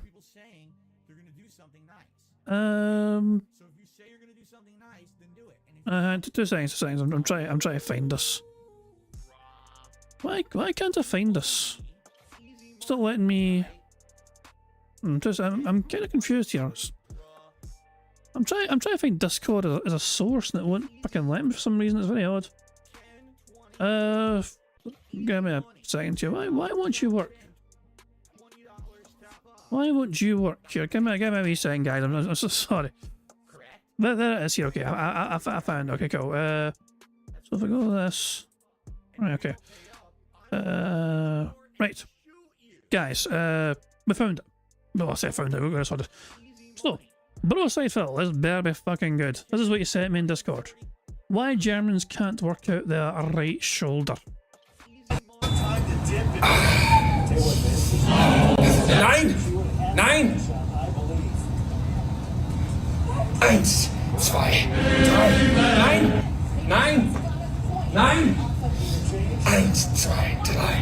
1, 2, no, 9. All right, that was good. that was good. Oh, that was good. That was. Jesus Christ, man, that was all right. That was all right. I'll give you a pass for that. I'll give you a pass. Let's get back to the. Get back to the what do you call it? The bingo. You know, just send me a link. Would have a lot quicker just if I can get a link to that shit. Oh, buddy, we got there in the end. Good stuff. Let's crack on with the bingo. You successfully derailed me massively. It would have been a Facebook link. Oh, fuck that shit. Yeah, fuck that shit. Yeah. It's just that BroSydePhil. Another successful derail. Is this how a Vega feels anytime I've turned up? I don't know. Yeah, let's crack on with a bingo.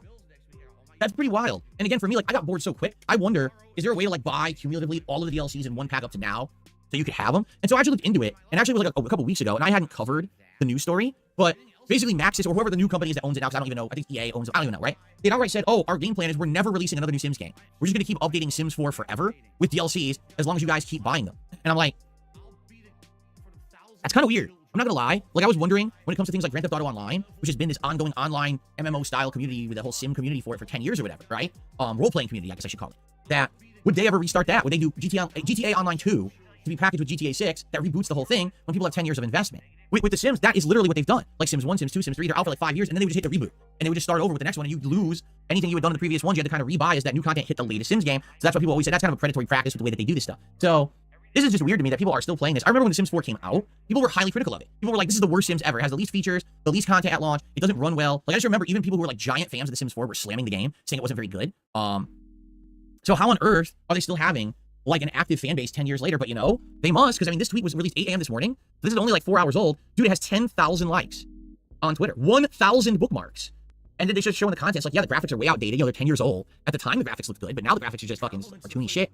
You know, and it's like Grim is speaking English, and he's all excited. He posts up a meme or something. It's like, huh? And other people are being critical. $40 for this, $40 bucks. And other people are like excited. Yes, yes. It's just so weird.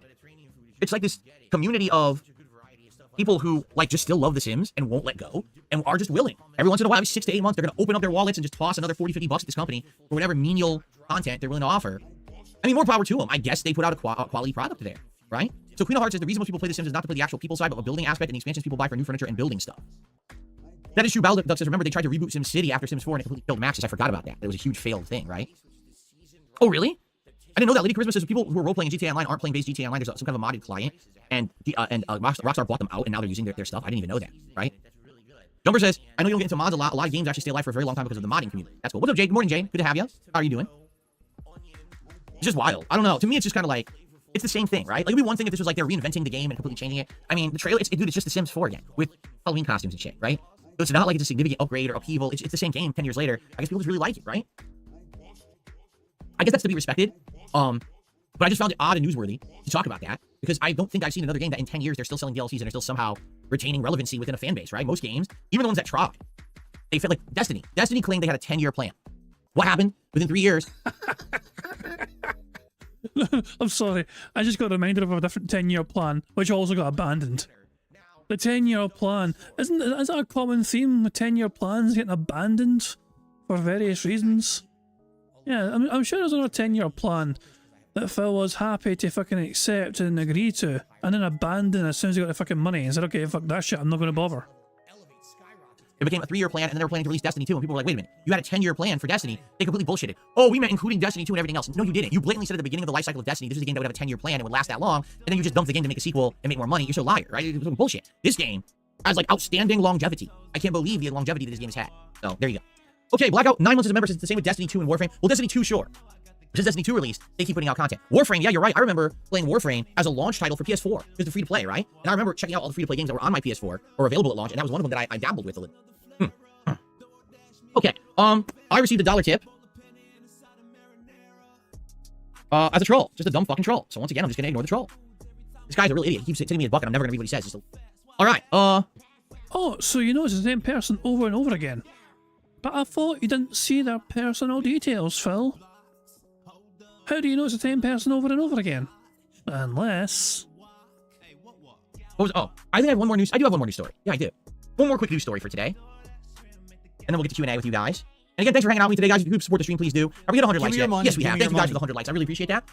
Please let's support the stream in other ways. Let's get a new top super chatter. We haven't had one. And let's get a new top tipper. Let's get the momentum going with the score goal for today. Get the King Streak back. Thank you. Okay, we have one more news story. Excuse me. And it actually concerns a game series that's near and dear to me. All right?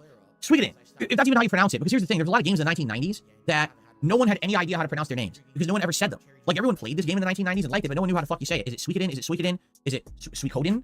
Suikoden? Suikoden? Suikoden? Whoa, that's a little dangerous. I think Suikoden. But I don't know, how do you pronounce it? Does anyone know how to actually pronounce the name of this? Who fucking cares? Suikoden? No, it's gonna be Kin. It's KO. But anyway, like, I really like these games. I played 1, 2, and 3. Okay, 1 blew me away because it had all these turn-based elements that I love from the Final Fantasy franchise, from Chrono Trigger, from other games.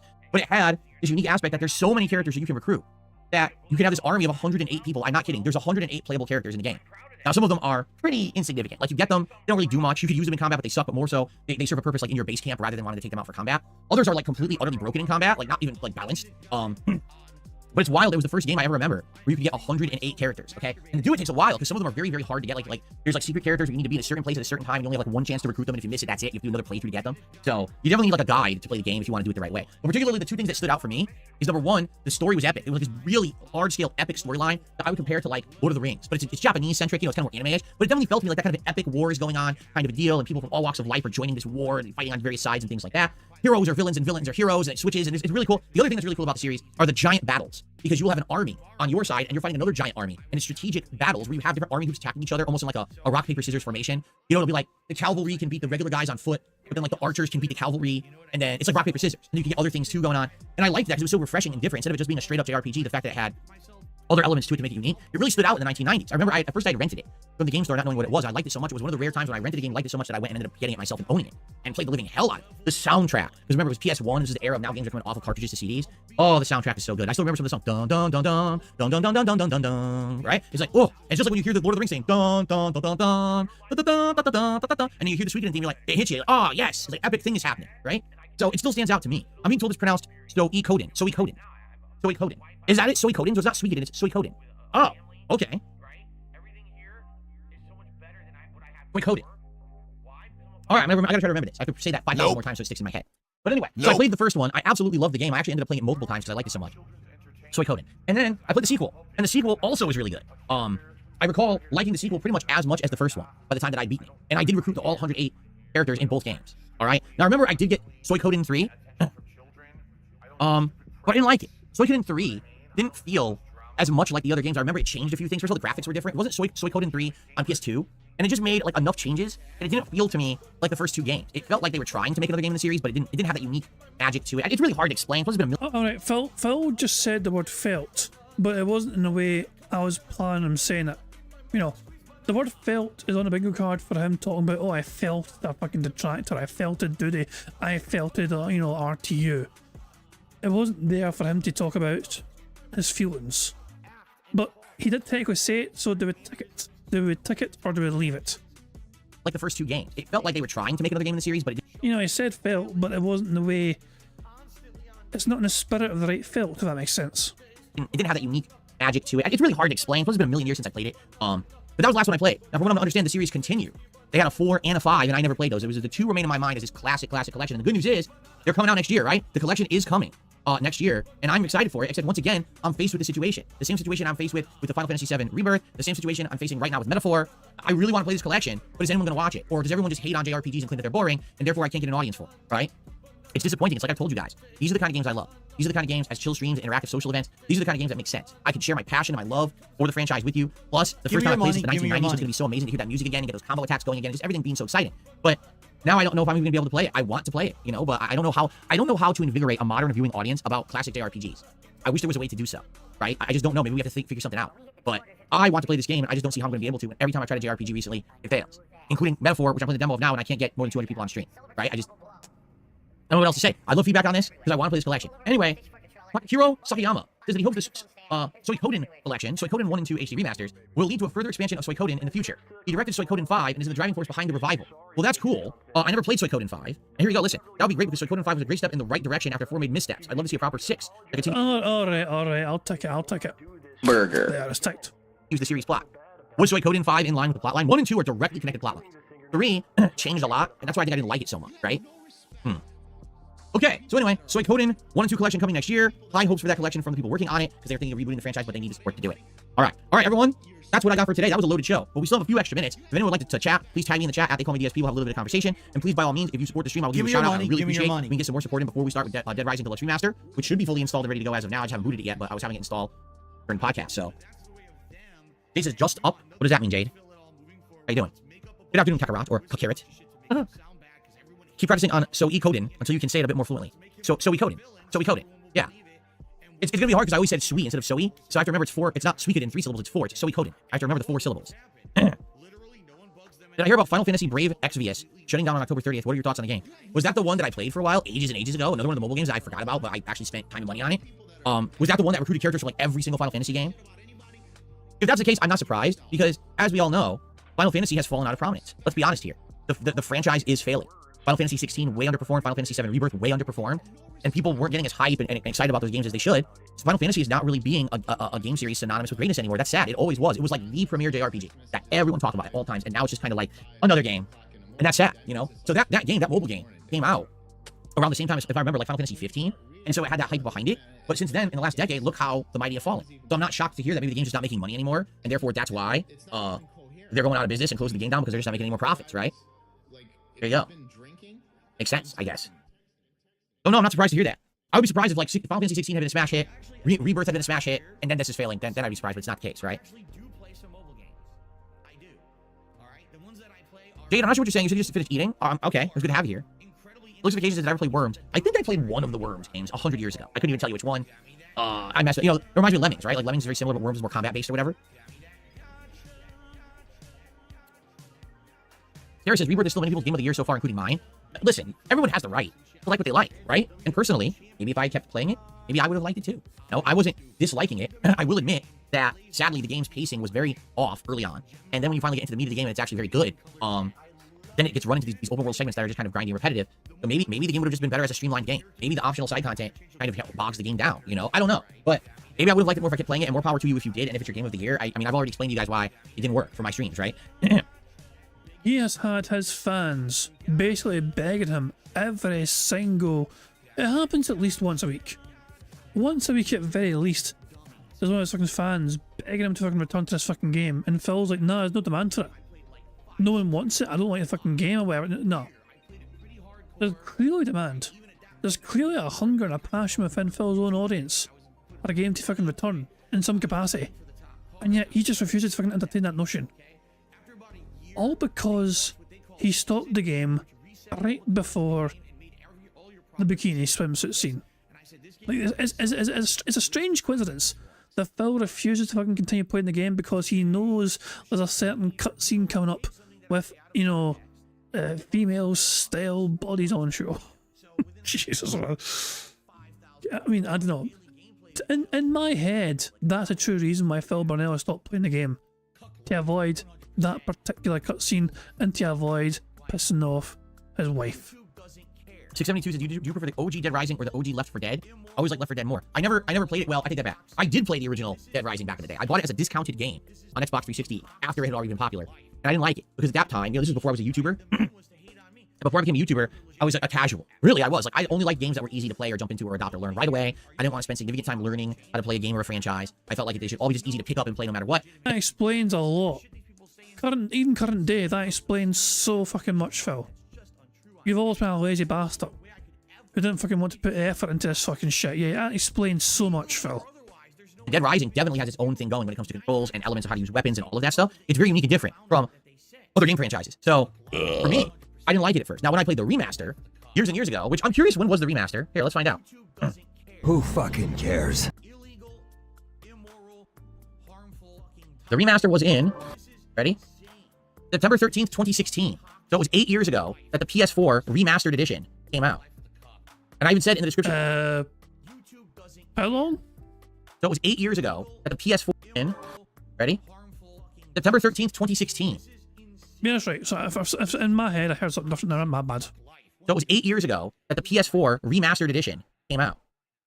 And I even said in the description of the video, I've only ever played the game for an hour before it caused me to mass rage, and I fully expect the same here. Wow. Okay then. So the original came out in 2006. The remake came out in 2016. And now the deluxe remaster, right, is now coming out in 2024. This game has an 18-year legacy at this point, right?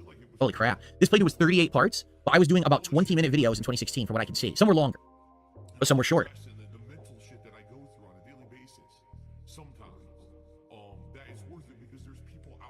The zombie tunnel from hell, broken BS. Oh boy, I can't wait to do it. I can't wait to do it all again. All right, so yeah, there it is. I'm looking at it right now. Anybody care what this guy thinks? No! So, this will be interesting. 8 years since I played the last one. It certainly doesn't feel like that, but man, it's been a while, right? Automata says, is Stellar Blade style over substance? Why is everyone nominating it? I don't know, because to this day, I still ask, so what's so great about Stellar Blade? And no one will tell me, but yet people are claiming that it's like one of the best games of the year. I'm like, yeah, but what was good about it? To me, I looked at it, and the combat looked very similar to Bayonetta or Devil May Cry or Variations, right? With flashy graphics and, you know, a over-the-top sexualized protagonist, right? That's what the game was. So I watched people play it, I watched things of it, and I was like, it's not really that interesting to me. That's why I skipped it. I didn't really care about it. But now, oh, it's Game of the Year. Okay, why? What did it do? Did it have an outstanding story? Was the combat groundbreaking and really blow you away? Never really seen something like that before. Were the graphics revolutionary? No one can answer. Like, no one ever has a legit answer to the question. It was really good. But why was it really good? Can you justify your statement of satisfaction? Or were you just kind of taken over by hype at the time because everyone else was kissing its butt too? You know? I have a hard time people telling me what's so good about it, right? I'm open to modding PC games. You know, I've never done it before, and I don't know the ins and outs of doing it. As of this point, I've had my gaming PC for 2 months, and there has not been a clamor whatsoever for me to play modded games, even though I have the ability to do it. I mean, I'm not sure. Like, the one I would like to play is Fallout London. I would love to play Fallout London, and we have it, and it works on the PC. I feel like we will go back to it one day when it's appropriate, but, you know, outside of that, no, not really. But I think we'll do Fallout London someday. I'm feeling that. Jeez, man, I watched somebody play that on stream. There's a guy that does, like, Fallout content. Like, he mainly does, like, Fallout content, right? Guy on YouTube called It's Jabbo, you know, or something like, you know. He made a special, like, long video. He's from, I mean, he's from London, so he actually went to some of the places in real life to show off the area as well as like the game. And you know, it's part of the game where we you know, the game had a lot of issues. You know, I mean, it's not a standalone game. It's a fucking mod, and it kept crashing as well, and there was issues with that, whatever. But it was a very interesting looking mod. A whole lot of work clearly went into the mod, and yeah, I mean, it's one of those things where it was a fascinating thing to watch. It's bizarre to see Fallout in that kind of environment and setting, for sure. You know what I mean? Where it's like you're just so used to seeing, like, you know, the Mojave Wasteland or whatever. You know what I mean? Or fucking Washington or whatever. You know what I mean? So it's kind of weird seeing it, you know, being brought over to the UK, you know, to London or whatever. You know what I mean? But yeah, the mods have looked fucking fantastic, you know, and it looked like a lot of fun for sure. And also Jabbo was very passionate about Fallout anyway, and so he put a lot of effort into that fucking video, you know what I mean? He went above and beyond what you usually do, that kind of video. But it's a fascinating fucking watch.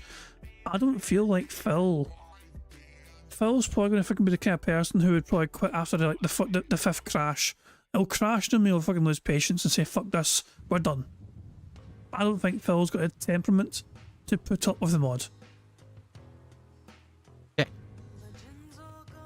No, I'm not playing any SpongeBob game anytime soon. Both is I like the quest for NPCs. The open world can be a bit painful, otherwise really fun. You mean Dead Rising? Yeah, because again, remember, in the first run of Dead Rising, it's impossible to do everything. Like, it's literally a trial and error game where you cannot do it all the first run, but the second run maybe. So the second run just feels much better than your first.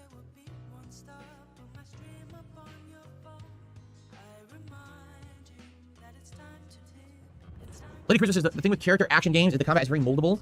So simple that you can mash X and win. But then for those who want to learn the system, it can be fun. Like, I get that, but I don't think that should be the case. Like, you just shouldn't be able to beat a game by mashing X, you know? Like, I still remember one of the easiest games I ever played was Kingdom Hearts 3.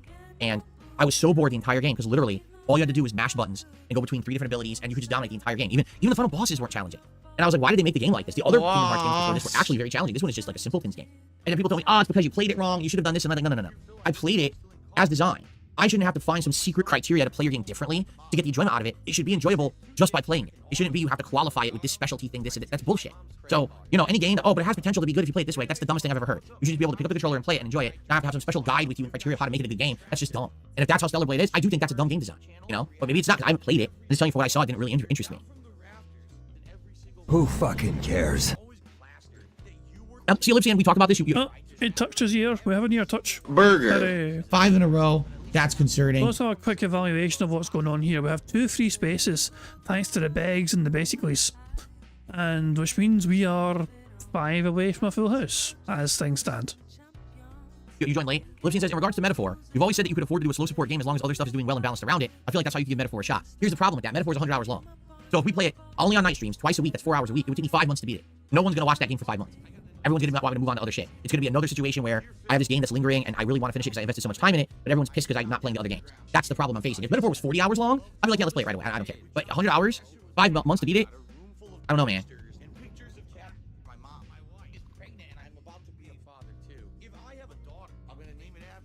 I know that's so silly. Lady Christmas said the problem with Kingdom Hearts 3 was they considered it a kid's game and it was made overly simple. Most fans were in their 20s. No, the earlier games were harder. Kingdom Hearts 1 and 2 are way harder than 3. So why would you make a series that previously you had to be better to win so easy so now anyone can just mash buttons and beat it? Like, you're not even appealing to your core fan base. They just really missed the mark with that game. I mean, that's like, to me, that's one of the biggest missteps and flops you could have done with a game franchise. It really didn't satisfy anyone. It didn't satisfy the hardcore fans who wanted good story resolutions. It didn't satisfy those looking for good gameplay. It really, you know, it just failed on all levels. Probably why we haven't had a Kingdom Hearts 4 yet, right? Why we're not really hearing much out of that camp. They probably are making it, but that's why there's not a peep. Because they know they want to have this one be good. All right, well, guys, I think it's going to be time for us to adjourn the show because I do want to start with Dead Rising Deluxe Remaster. I want to remind you all the way it works is when this stream goes down, it's going to turn off and lead you over to the stream where we're going to do that. I am doing separate streams for my gameplay. This stream is not where I'm going to broadcast the gameplay. I just want to make that abundantly clear so there's no misconceptions here. And where's the stream? I don't get it. So just stick around if you're here live. And when the stream goes down, a pop-up will happen. They'll say, hey, head over there. And for those of you who are watching this on demand, thank you so much for watching the show. I appreciate everyone watching. Please remember to like the video and leave comments. It always helps out a ton for the engagement on YouTube. All right? Thank you guys so much. What a great return show. I had a great chill time. And if I can find the thing to click. Here it is. Wait, that's not it. Hold on. Here it is. Sorry, guys. So, yeah, thank you all for chilling with me. I hope you enjoyed the show. And no real drama today either. Tomorrow, we'll see what happens. We'll see what goes down today, and we will go from there. I thank you all very much for chilling with me on the Level 1 podcast, and I will see you all on Friday. All right. All right, guys, indeed. That's the end of the stream. I'm now going to get set up for Dead Rising Deluxe Remaster. So, stick around. Don't go anywhere. The stream's going to go down, but then it's going to pop back up, and you're going to be able to join me over on the gameplay stream. Now, please, guys, this stream has good amount of engagement, but as you can see, slow support to start. Please, let's get some support going today when we start with the game. I'm excited to play a horror game now, a brand new one during Halloween Horror Month. Let's get some momentum. Those same people have literally been on the leaderboard the entirety of the podcast. Let's not have that continue when we start with the gameplay. Okay? All right, I'm going to get it going. I'll see you guys over on the Dead Rising stream. Thanks for chilling with me on the podcast, everyone, and see you for zombies in just a sec. And now we can go to his other stream. And it's an empty chair. Like, all they've just got here is an empty chair.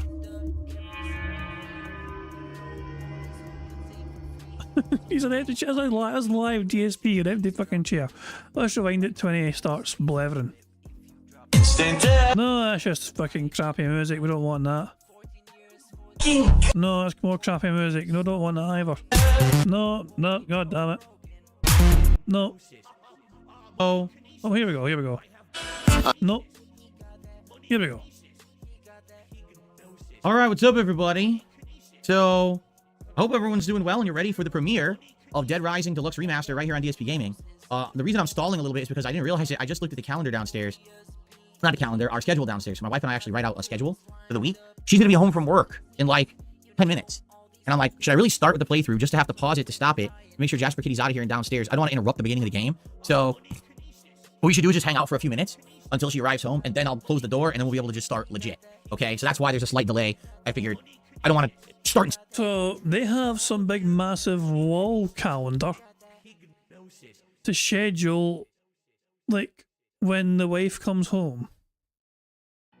It's like, instead of having a big wall calendar, so Phil used to have these big massive wall calendars, right? And he'd hang up in his fucking snort fort and he'd fucking put all his gaming schedules on. This game comes out this day and this game comes out that day or whatever. You know, and but now they have a joint one. Which is for their, you know, for them to plan together. I'm at work these days, I'm home this time. All that shit. So Phil's like, oh, I can't start gameplay yet. My wife's about to come home. Stop. That'd be pretty dumb, right? I want to be uninterrupted, nice afternoon of Dead Rising. And by the way, we're playing this on the late stream tonight as well. So we're getting a nice, good chunk into the stream. It should be fine. Or into the game, I should say. So let's just chat a little bit before we begin. What are you guys up to? You guys ready for zombie fun? Like, I remember playing this 8 years ago. It caused me a lot of stress, but I remember after you get into the groove of it and you understand the mechanics and you like it more and more, it's actually good. Like, it's fun. And the second run, if you choose to do like a second run with all your abilities from the first, and now you're faster so you can save all the survivors and everything, it ends up being way more fun the second time around. It's kind of weird because I almost feel like that first run is meant to be frustrating, and then you can have fun your second time. So I guess we'll see if we have a good time with it enough the first run, and you guys want the second run, which is a way quicker run and more abridged. We can do the second run, but let's see what happens, and let's see how long it takes to get through the game. I actually don't recall how long it takes to get through this game. I've forgotten. I think I said I looked into it and it was like a good amount of parts my first run, and my parts were like 20 minutes long, so maybe like a longer playthrough. I don't remember. Can I get my cam placement and everything set up? The thing is, until I boot the game, how would I know where to put my cam, right? unless we're actually playing the game, how would I know where to put the camera for the game? I guess what we could do is maybe the graphics settings. Hold on. We could maybe boot the game up and adjust the graphics for the very first time. Unless it goes right into the game, which I hope it doesn't. Here, let's boot it up. Let's boot it up and maybe do the graphic adjustments. I have a controller. Right here. I literally have a controller right here, and that's what I'm going to be playing on.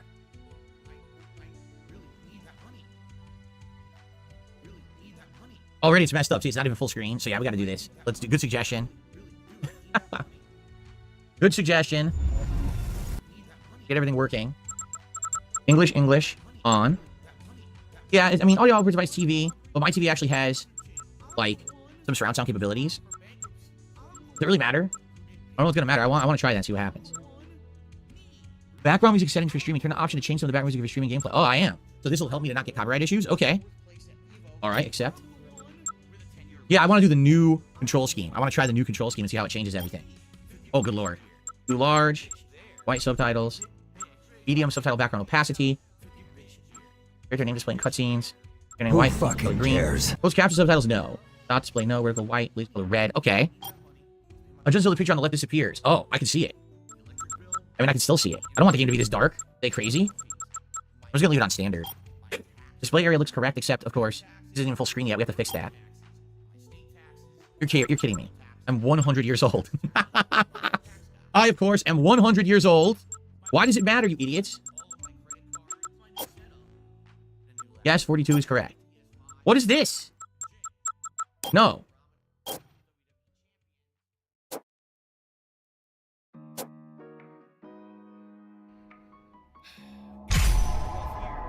Options, because it's not even correct. So, okay, here we go. Graphics.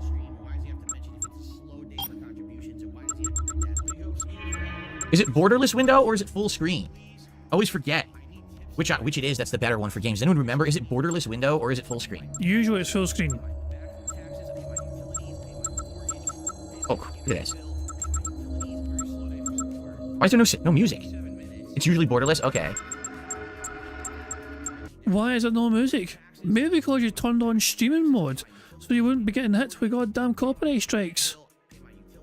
You know, there is also some like ambient noise and it's kind of musical, but nah. I imagine if you wanted actual proper music, you turn on streaming mode, will have negated that.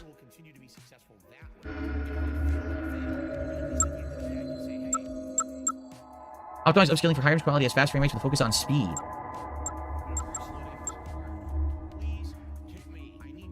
Do performance. I want a good frame rate.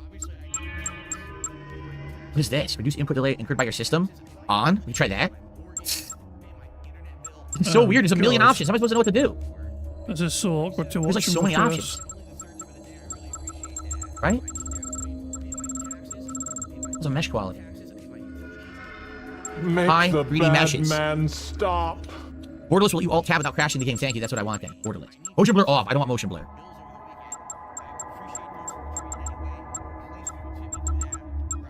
Alright, should we try this now? How do I get this to save? There we go. Full screen now. Right? I didn't put VSync on, but maybe I should. Right? Maybe I should put VSync on. We'll see. Maybe I should. I don't want screen tearing, and sometimes we get some bad screen tearing if you don't have it on. Oh, frame rate of 120. Beautiful. That's what I want. Yep. Frame rate of 120. I didn't even notice that. Okay. Fuck you. The level of everything's good now. We'll have to see when I boot it. We're run like shit, right?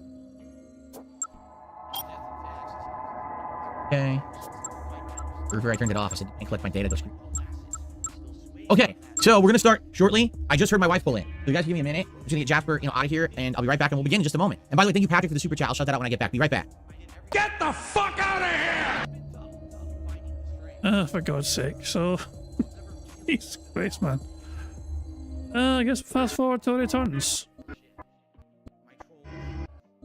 Just keep fast forwarding until returns. Airflow. Oh, he's back. He's back. Jesus Christ, man.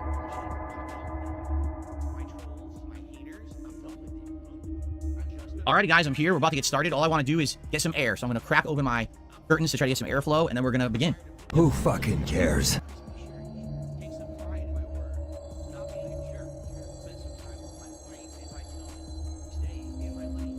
Come the fuck in or fuck the fuck off. It's going to make it, the background doesn't look as good, but there's full sun today. If I don't do that, this office will heat up dramatically, so got to crack it open there. Turn off Fidelity FX Super Resolution 3 and turn on DLSS.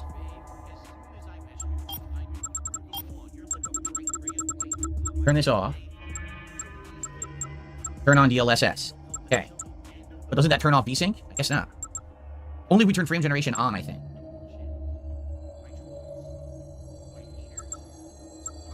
Yeah. Okay. Yeah, we turn off frame generation. I think that turns off VSync. Who fucking cares? And we probably want Who VSync. fucking cares? Who fucking cares? Who fucking cares? Okay. We'll go with that. Not ultra performance. Put it on balanced. Okay. Yeah, try that. Dude, it's hard to tell, like, those zombies, this is just pre-rendered in the foreground, right? Because what we're seeing, that's not actually in-game graphics we're seeing. That's a movie play. This isn't representative of what we're going to see when we boot the game. Yeah. Bruh. That's just a pre-rendered thing that we're seeing on the screen right now. You have no idea if that thing is going to look like or not. All right, are we ready? So, Patrick, thank you for a $5 super chat. He said, Capcom, please verify the last 9 of your social, and then you can continue with the game. Yes. I know. They sure asked a lot at the beginning there, but luckily I just skipped most of it. So Patrick's still the top super chatter. Bonnie's still the top tipper. They have been since the beginning of the podcast. Give me your money. It would be good if you guys are enjoying today the zombie vibes here on DSP Gaming. If you could support. By the way, I should up the lighting of the frame now because I can't see it because I just opened my blind or my curtain. So hold on, let me do that and then we'll begin. Here, yeah, let me up the brightness. Still can't see it. That good? Looks good, right? Oh yeah, that looks pretty good now. And if it gets darker, I have to lower the brightness. I have to adjust on the fly. Okay, cool. All right, so we're about to begin. Guys, if you could support the stream, please do. Anything appreciated. Right now we have, whoa, almost 400 viewers. Thank you for that. I was not expecting to get 400 viewers for this today. And 48 likes. Let's get that up to 100 likes if we can, guys. That would help a lot. Outside of that, please let's get some support rolling in. I want to hit that King's Coffers goal. I want to continue the streak. Right now, we actually hit it on Tuesday night. If we get it today, we begin the streak again. I want to start this week positively. Everything appreciated. Super chats, super stickers, tips. Hey, Phil said positive. That's helping for us. Burger. 5 in a row. That's concerning. Memberships and gifted memberships as well. Super chats, super stickers, and tips count towards that goal. Let's get it. All right, here we go. Hello, everyone. Man, now he's recording for a shitey gameplay, and I think that brings the bingo to the end because we didn't get the full house. We had 2 free spaces. Burger. Burger. But 5 in a row. That's concerning. it still leaves us 4 shy of a full house. Hate to say, he didn't get the tips, he didn't say allowed to explain, and he didn't mess with his phone either on stream. So, yeah, it is what it is. Nothing we can do. Bugged bingo mechanics and all that jazz. I'm kind of curious here. Is BroSydePhil live? Let's see. He's been live a few times, but he's not. But WPIG are still live. I'm going live. You take you guys to WPIG. Stop pretending to. No, start from here. No, we didn't talk about duty. I'll give him that. We left duty off, but yeah, we did actually. Oh, it'll say it's actually going to. I'm going live. You take you guys to there before they fucking end. So yeah, guys, I'll live you actually, as I said, to the WPIG and ALT and his big mighty massive forehead of doom. But guys, thank you very much for joining me for some bingo antics and all that jazz. We couldn't get the full house today, but we will try again tomorrow. Tomorrow being a Friday. Fridays are always fun. We have some fucking marbles and all that shit. We'll do some marbles on Friday as well after bingo, win or lose, and we'll see if we can add some bingo prize fund money with the marble courses. We'll have to wait and see. But yeah, guys, I'm going to wrap things up there. Hope you all enjoy the rest of your Thursday, where it is you end up guys doing, and yeah, I'll see you tomorrow for some more bingo goodness. I'm going to end how I always end, by playing notorious PIG contributions made by the supremely talented Pixar Animations. But guys, thank you very much for being here. Thank you for keeping it bingo card. Thank you just for being here in general, guys. Are always a blast to talk to. Thank you as well for the contributions. They are much appreciated. And yeah, until tomorrow, guys, have a good one, and I'll catch you all later. Goodbye. On September 14th, a pre-authorized payment of $16.51 from PayPal.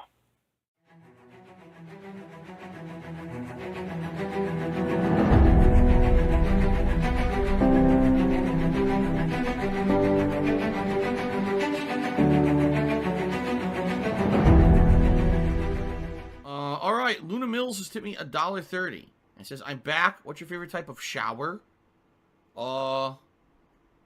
When you're showered in money. When you go outside and all of a sudden greenbacks start falling from the sky and you raise your face up, you're like, oh, you start dancing, you go, oh, money, money, yeah, yeah. All right, I don't know what the hell you're talking about, but thank you for the first tip of the day.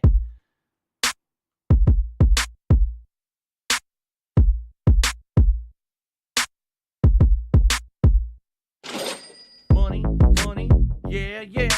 Money, money, oh, money, money, yeah, yeah. Money, money, money, money, yeah, yeah. Money, money, oh, money, money, yeah, yeah. These contributions are mandatory. Money, money, yeah, yeah. Money, money, oh, money, money, yeah, yeah. Money, money, money, money, yeah, yeah. Money, money, oh, money, money, yeah, yeah. These contributions are mandatory.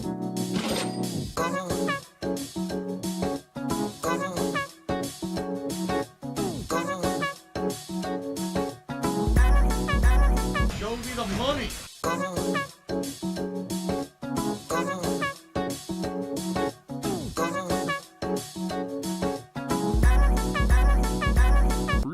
Money, money, yeah, yeah. Money, money, oh, money, money, yeah, yeah. Money, money, money, money, yeah, yeah. Money, money, oh, money, money, yeah, yeah. These contributions are mandatory. And it's gone, just gone like that.